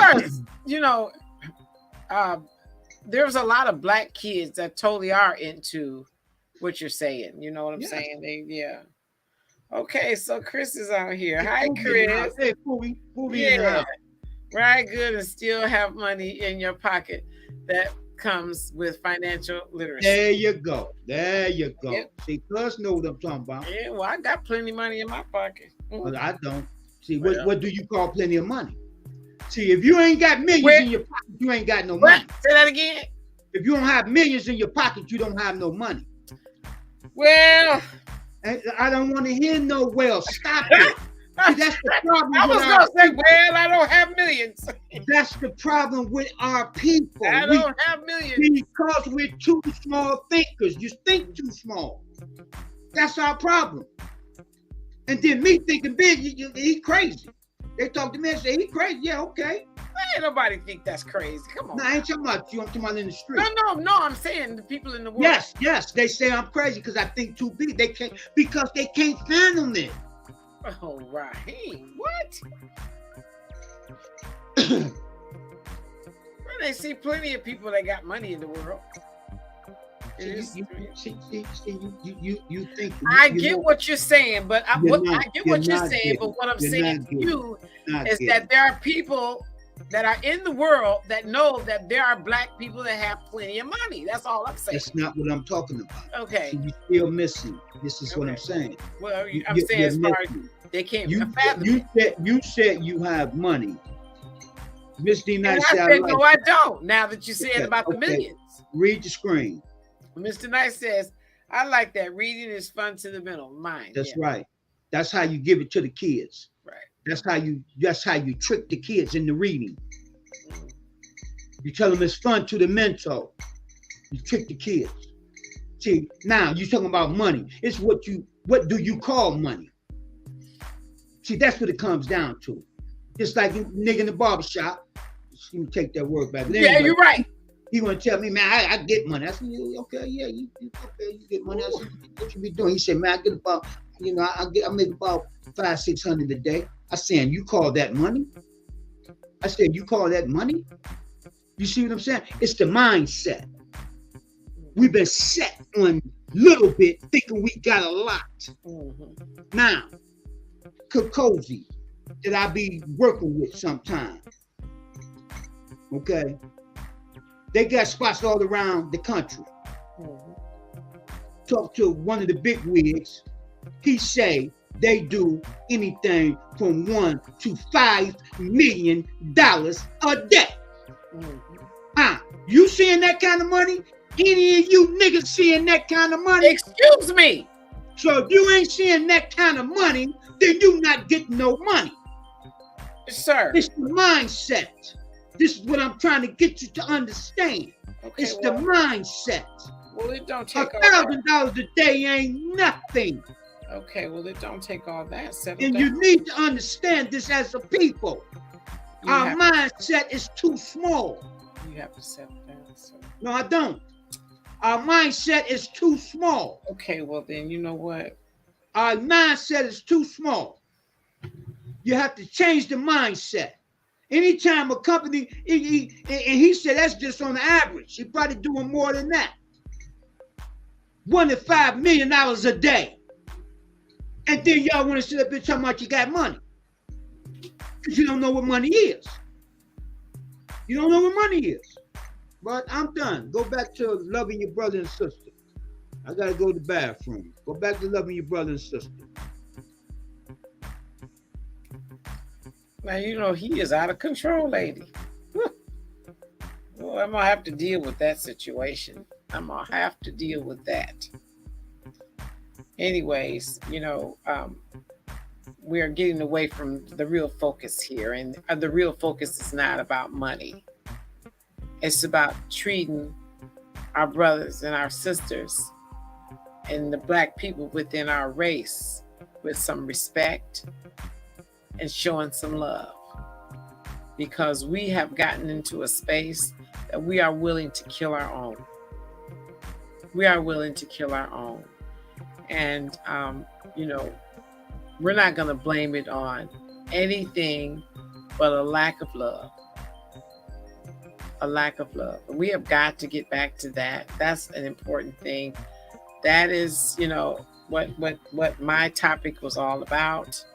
It has absolutely nothing to do with financial freedom. It has nothing to do with having billions in your bank account. For those who want those billions in their bank account, I say have at it. But that's not the place for this show. Okay? So I'm going to apologize for getting off the beaten path, because the bottom line is that we need to love ourselves more, and we need to love our brothers and sisters more, and we need to love the people within our own race, and we need to have more respect for ourselves, our siblings, our parents, our family members, and even the strangers on the street that we do not know, our neighbors. As a Black race, we've got to get back to loving ourselves, loving our children, loving our parents, our grandparents, loving the time that we spend with them, because it's over with in a second. It could be absolutely over with in a second. There are people out here that hate their families and their mothers so much that they've actually killed their parents, their moms. And this is something that I don't want to see happening with us. So Mr. Nice says unity. That's what's important. Money is not going to change our behavior in reference to loving each other. And since we are not loving each other like we need to love each other, that's why I chose this topic, because we got to get back to that. We have got to get back to loving each other. We have got to get back to saying we're going to get together on the weekend and just have some fun. We're going to bring a dish and we're going to just have some fun. We're going to learn how to tell each other that we do love each other, despite the fact. And we are going to learn how to incorporate the act of forgiveness. That was the whole purpose of me wanting to do this. It's because that pregnant woman had no idea that her life was going to end like that, and her unborn child. Had she known her life was going to end like that, believe me, she would have made herself scarce. And I am sure she never dreamed in a million years that he'd show up in broad daylight and do that horrific act. Because had she known, she would have made herself scarce. And so these are the things that are devastating to our families. Hating one another, not forgiving each other. That was my whole purpose of having this. My whole purpose. It wasn't about financial freedom. That could be another day on his time. And I do apologize for that. I do apologize for that. You know, Chris says, yes, I agree. It starts with love. And that's one thing that is so important within the Black race. We grow up, we get married, we have our own families, and we forget about our other family, our brothers and sisters. We don't blend the families together anymore. We don't spend that time together anymore for a lot of different reasons. And a lot of times it's because too much alcohol goes on. And if you don't want your children to grow up and be alcoholics, good parenting will steer their children away from that environment. They will steer their children away from that environment. And that's loving your family in the right way. Separating yourself from a situation like that because you don't want your children to fall into that trap. You don't want them to be arguing amongst each other. You don't want them swearing amongst each other when they're under the influence. We got to get back to the act of love. And we definitely have to get back to forgiveness. I myself could not be where I am to this day if I did not have a forgiving heart. I am as successful in my life. It's because I have had a forgiving heart. I have been a giving individual, despite the fact that I have been mistreated.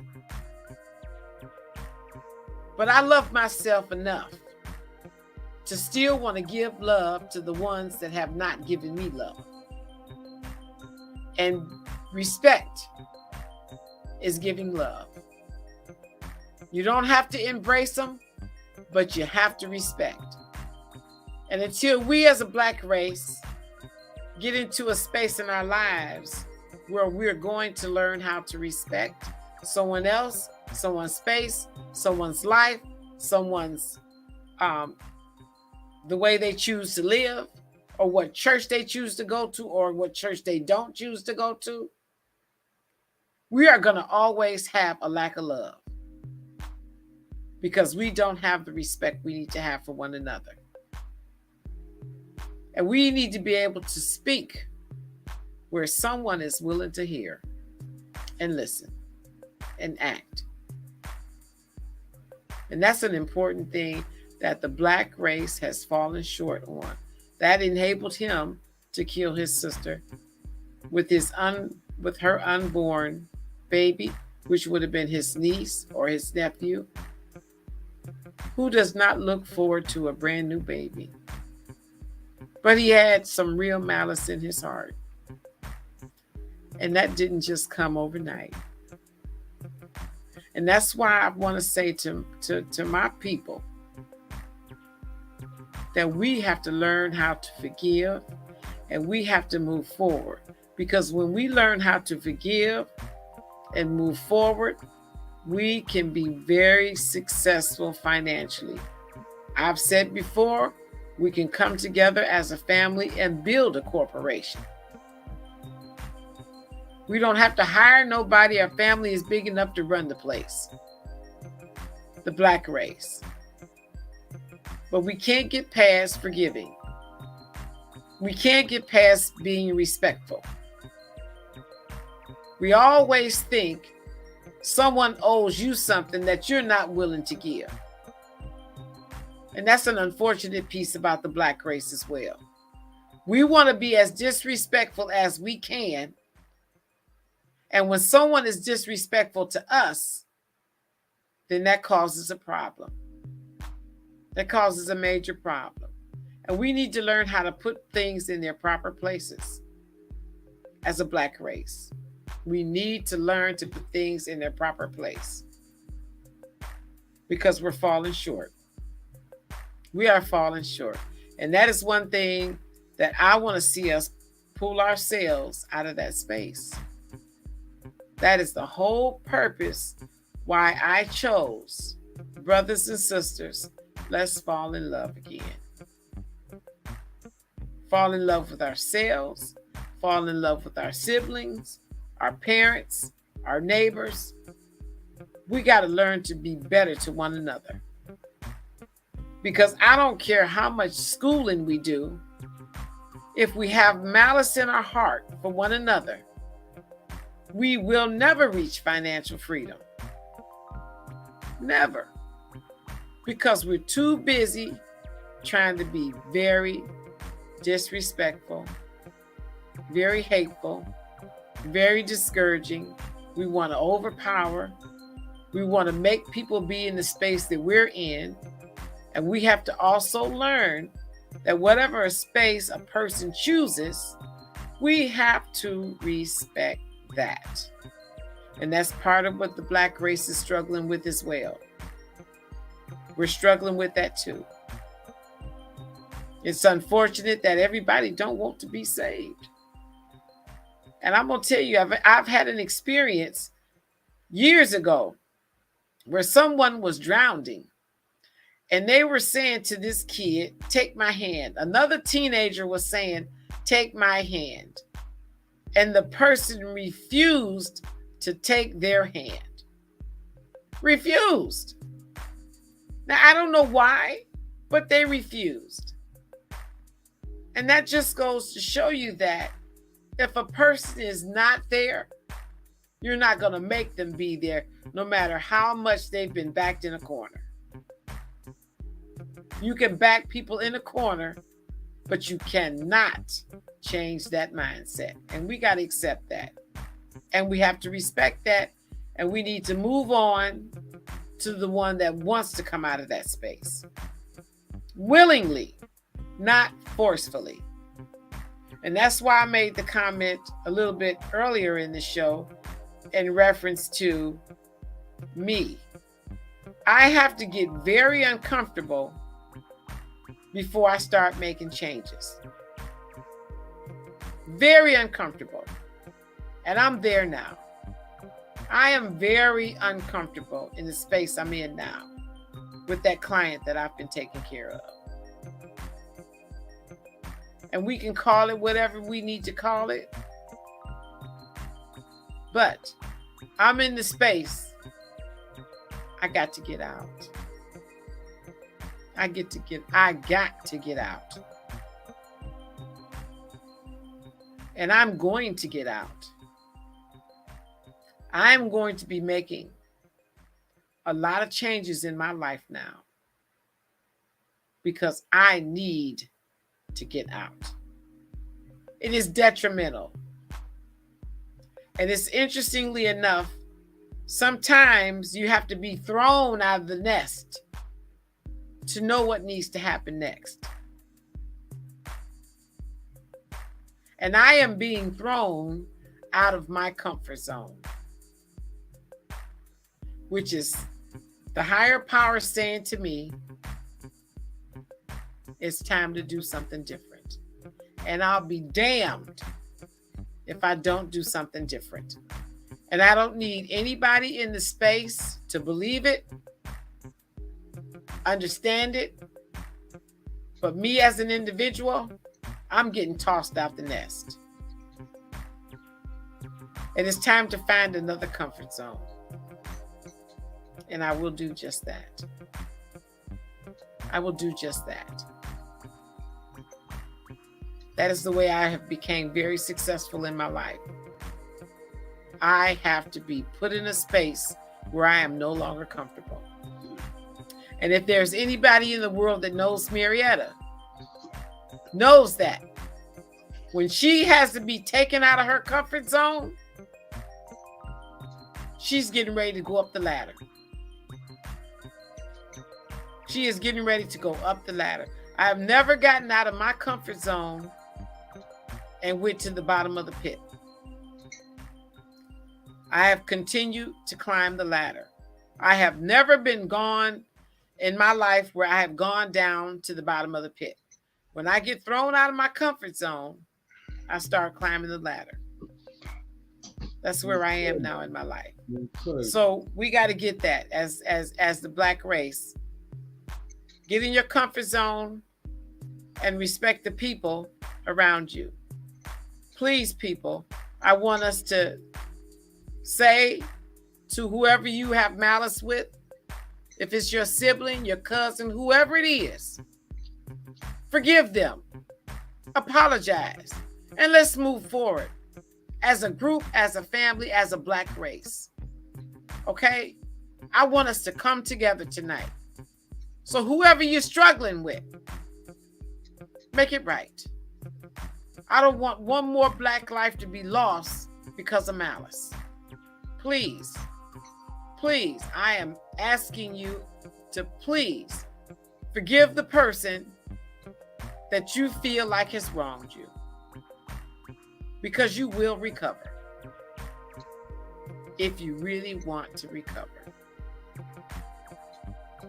So, okay, you got stuff on the screen. You need to I read Chris's already. You got more stuff? Okay, Chris says, as parents and African American people, we have to be cycle breakers. It starts with me first. And that is the truth. That's exactly what I'm saying. Exactly what I'm saying. We have to do that. Chris, I agree 100%. 100%. The only way you're going to break your cycle zone or whatever you want to call it is you have to come out of your comfort zone. Well, I was just talking about that. No progress is going to be made if you're comfortable. Mm-hmm. Right. Well, I don't know. You probably didn't hear me earlier, but I was just saying. Yes, I did. Okay. I'm just saying, you have to come out. Any time. If I'm comfortable in what I'm doing for too long, then I know I ain't doing nothing. Mm-hmm. I know I ain't doing nothing. I'm not doing anything. Right. I'm not doing anything. See, I'm always one when I'm moving around in my mind, I should be doing something else. Right. Because it's like I didn't hit a plateau. So I need to do something else. If not really do something else, I need to add something to it. I have to break that plateau. I can't just stay at that plateau. I have to break that plateau. Steve, if you can. Okay, no, go ahead. Well, I was going to say, in reference to a comfort zone for Marietta. Okay. We're not just talking. I know, but you can't just focus on you. But this is about a group. Okay, but I'm saying that. Go ahead. I am saying that. Yes, it's tied into me, but I am going to say that there are people who get into their comfort zone and love what they're doing. So, hypothetically, a person who loves to be a gardener, there's that comfort zone, and they're very complete with being in that comfort zone. That's all I'm saying. Is there a gardener for a living? No, I'm just saying anything I'm speaking in general of comfort zones. Okay, yeah. There are people who get in the comfort zone and enjoy what they're doing. That would be like your me time. Mm-hmm. You understand what I'm saying? That would be like your me time. Well, there are people who do it for a living. Yeah, but but that's not. See, now you're throwing that in. That's not what. No, I'm saying. I'm just saying in general. Now, but that's not. Whether it's making money or it's just your pleasure. Yeah, but I'm just saying that would be considered me time. You understand what I'm saying? Your private time or your private thinking time. You understand what I'm saying? That's like me doing my yard. So what about me as a caregiver? I do my yard because that's why I get my peace of mind. I get peace of mind at doing my yard. So what about me being a caregiver? What about it? Is that a comfort zone for me? You would have to answer that. I don't know. I enjoy taking care of people. What I'm trying to tell you is that it varies from individual. You understand what I'm saying? It varies from individual. It varies. Right. You understand what I'm saying? Well, what you might be comfortable doing, the next person not. Right. I mean, that's why we all do different things. Yeah, but that's Yeah. so that's so that's what I'm saying.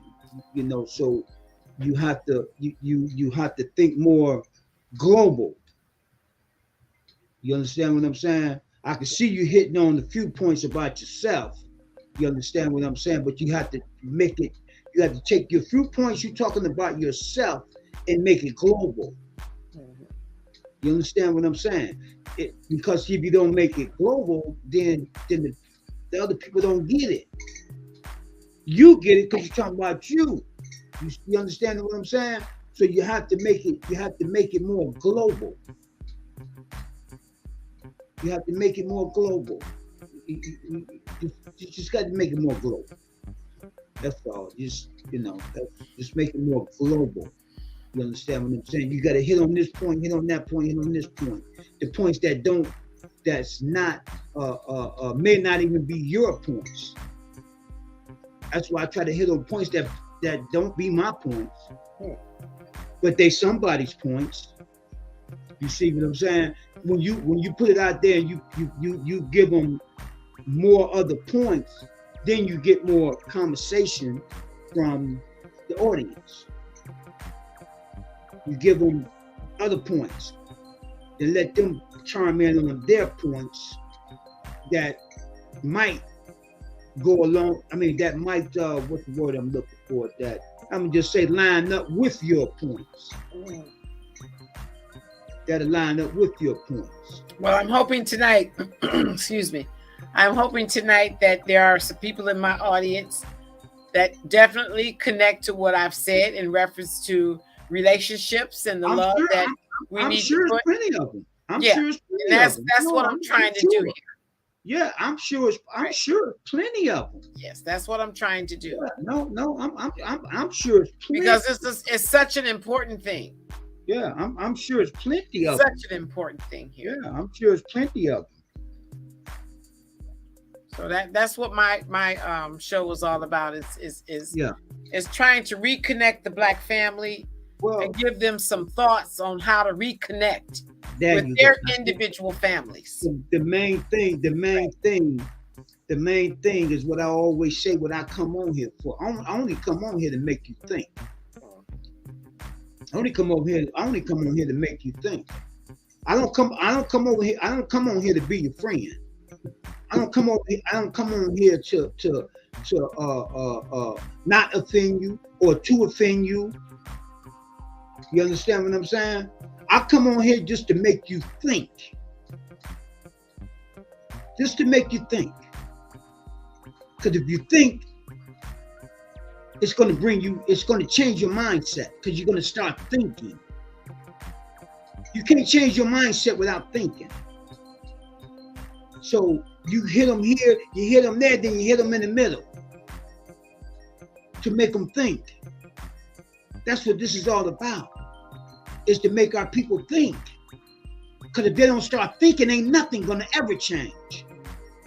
We have to make them think, or they'll never change. My sister says you're doing a great job, sis. Thank you. Yeah, if you don't make them think, then you can't change the mindset without thinking. The mindset cannot be changed without thinking. See, if you walk away from here and I don't give you nothing to think about, I wasted my time, and you wasted your time listening. That's the bottom line. The bottom line is to make our people think. Oh yeah, I'm walking away with some thoughts. I got plenty of thoughts. Yeah, well, that's good. I'm not here to be your friend. I'm not here to be nobody's friend. I'm not here to hurt your feelings. I'm not here to hurt your feelings or not hurt your feelings. I'm here for the people. That's who I'm here for, the people. Well, tomorrow when you have your open mic, you can misbehave all you like. It's not about misbehaving. It's about making people think. That's what this is about. This is all about making the people think. See, I take this serious, or I wouldn't be on here. Well, I wouldn't be on here the years I've been on here if I don't take this serious. Well, I would not have joined this if I didn't Right. think it was serious. Okay. So It's all about we are making, definitely on the same page in that area. yeah, it's all about making our people think. Right. We're on The the bottom same line. page. That's all I want my people to do is think. Mhm. That's it. You ain't got to do what I tell you to do, because I'm not trying to tell you to do anything. Right. I just want you to think for yourself, Yeah. to bring back your common sense. Mhm. Bring back your common sense, because our people has lost their common sense. And that's all I'm here for, is to Right. make you think. That's it. Right. Well, I want to bring back the love. That's what I'm here for. You can't have love without common sense. I know, but I'm just saying. Then why your sense? How many senses do you have? How many senses do they tell you about in school? See, I'm gonna have to go back. See, I teach. I'm a teacher. Well, okay. Well, you know Now what? you have. They teach you about 5 senses in school. They teach you about 5 senses in school. That hurts a while. But okay. My sister says, tell the people, say, settle down. Okay, Chris says, well said, Mary. 100. Thank you. Yeah, only Thank thing you, I'm trying Chris. to say is our basic. We have to, the basic senses, like you said, senses. You only been taught about 5 of them. You understand what I'm saying? That's because we have to learn to tap into ourselves, our self-conscious. See, I know I'm on a higher level. People is not going to get what I'm saying now. I understand that. Well, there are some out there that's going to get it. That's not everybody. Yeah. That's not So what I there said. are plenty of people out there that follow you that get it. Okay, I don't need you to say that, and that's Okay. not what I'm saying. It's the truth, though. That's not what I'm saying.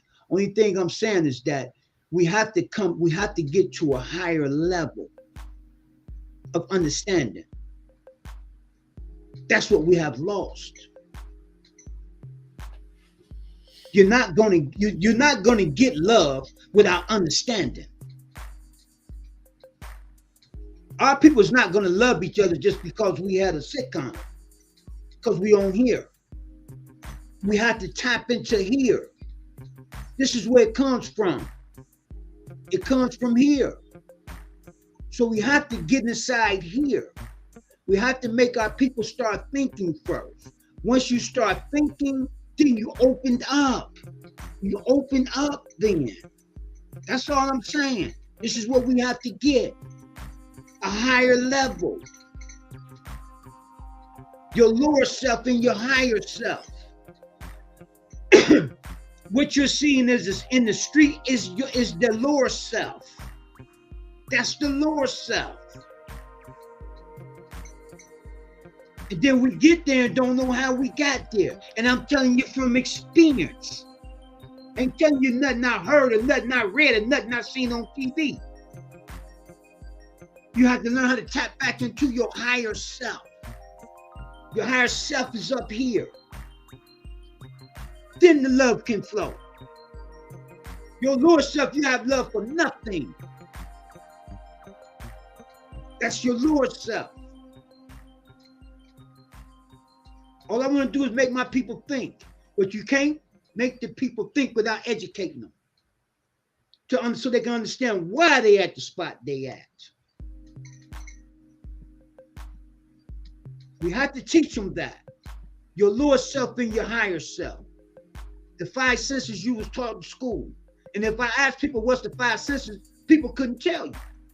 Because I ask them all the time. They can't tell you. But it's more than 5. Peace and Black Power. It's your show. I turn it over to you. Yeah, you know what you're doing, don't you? You've been rolling for like. You know what you're doing. You've been rolling for 2 hours. You know what you're doing. Don't worry. You've been rolling for 2 hours and Don't worry. in 10 minutes. You don't work yourself into a space. You know exactly where you are now. So trying to educate my people. Okay, like I said, you don't work yourself into a space. Trying to educate my people. You don't work yourself into a space. Okay, so you earned something. You earned something tonight. Okay, we've been on here for 2 hours. You ready to close this out, or you want to keep going? No, I need to get back to some better business. What's better than this? Putting the belt on your behind. I'm gonna take great pleasure in that tonight. What's better? What's better than educating? I'm gonna take great pleasure in that, sir. What's better than educating the people? Like I said, I'm gonna take great pleasure in that. Okay, I'm gonna mute myself. I'm gonna give you. Really? Woo, honey, you out of control. You just had to take over my show. He had to take over. But anyways, I'm going to apologize again for this here. And I want us to get back to the simple basics as we learned when we were children coming up. We learned how to share with one another. We learned how to embrace one another. We learned how to get into devilment with one another and have a good time, knowing our parents going to whip our behinds. I want us to get back to that kind of love that we had for one another, where we could not stand to be separated, where we wanted to go everywhere with each other. That's where I want us to get back to. That's my whole point of having this show, is for us to get back to being in love with each other, as we did as we were children. We learned love as we were coming up, all through school, all through high school. We learned what love was. And for whatever the reason is, I want us to come back to it. That was my whole point. I want us to get back to where we were. Well, rather than to kill each other, we'd kill somebody for messing with us, our siblings, instead of killing one another. Please, I want to see that happen. My sister says, love you, sis. I love you too, my darling. Chris says, start thinking and showing our people what real love is. Exactly. Exactly. It does start there. Because if we do that, believe me, we can really become one. We can really become one where we won't mind giving somebody a loaf of bread and saying, it was our pleasure. You don't owe me nothing. We got to get back to that. We got to get back to helping the older people in our communities. They need the driveways shoveled. We need to be able to do that. Take out their trash for those that can't get their trash out. That's showing love for one another, for love with your neighbors. You know your sister don't have transportation? Pick her up. Take her where she needs to go. She getting off work. She need a ride home. Get up out of your bed and help your sister or your brother. That's showing some love. Spend that quality time with your family. Bring your kids over to see their aunt, to see their uncle, to see their cousins. Let's do this. Please, let's do this. And like I said before, let's forgive one another. Please, let's forgive one another and move forward with our lives and embrace the word love again. And be very respectful to one another. And every so often, I'm going to go back to saying we're better than that. And I appreciate my audience tonight. We had a lot of people who tuned in. Excuse me. Chris says, yes, with all the hearts, 100. Beautiful. Thank you. I appreciate that. We had so many people that tuned in tonight. And I'm hoping that there are so many people out there in my audience or our audience that is going to say the For Real team definitely has the right mindset.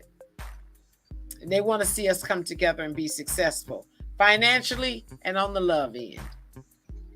There's no reason why we can't have both at the same time. No reason. This is 2023. We're going into 2024.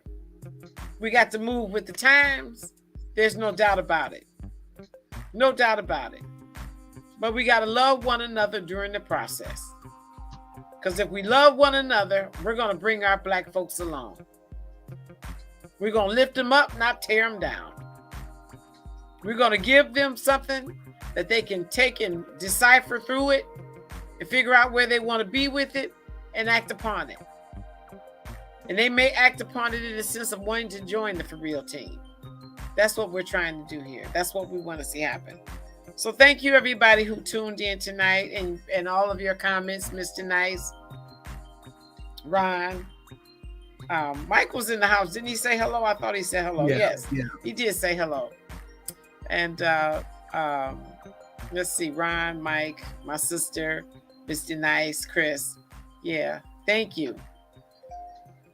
Thank you for tuning in tonight. And we'll be on tomorrow. And thank you and have a good night, everybody. Appreciate you. All right. And I have much love to my baby sister. All right. You can see yourself out. Okay. You guys have a good night. You too. You too. Okay, thank you. Yes. Peace and Black Power. Peace and Black Power. Peace and Black Power. This is the Future Proud of For Real TV. And I think we had a good evening here. And I'm going to say thumb up the video, thumb up the video, thumb up the video. And I think we had a good, interesting night tonight. And if it's your first time coming to the channel, you might see it later on. If you don't catch it live, you might see it later on. Thumb up the video and subscribe to the channel. And as I said, this is what we do. You know what I'm saying? This is what we do. You know, how long I've been doing this? You know, started off with just my phone. Started off with just my phone. You know what I'm saying? Started off with just my phone. I do this here because I love my people. And anybody that know me know that. You dig what I'm saying? I'm here just to make you think. That's what I need you to do. Because you have to think before we can do anything. You have to think. And we have to think on the higher level. You understand what I'm saying? That low frequency is what we doing out there. That's what our kids out there doing. They don't know no better, but we supposed to be grown people. We supposed to be on the higher frequency. You understand what I'm saying? And we stuck. We stuck. We stuck. We got to reach that higher frequency. High level conversation, high frequency. That's what I'm pushing. You understand? That's what I'm pushing. If we're going to grow as a people, it's going to come from here, from the thinking, having the right mindset. We have to have the right mindset. Okay, cuz, good night, cuz. Peace and Black Power to you. We have to have the right mindset. That's all I'm going to say. We must have the right mindset. Mindset is everything. Mindset is everything. Peace and Black Power.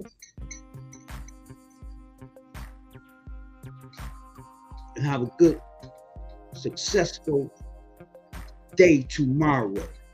A good night and a good, successful day tomorrow.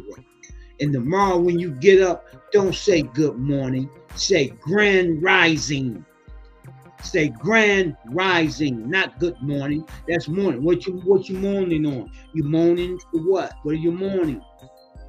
What are you mourning? You still in mourning? You still in mourning? Are you get what I'm saying? Are you still in mourning? Grand rising. Grand rising. Okay, cuz, peace and Black Power. And I'm out of here.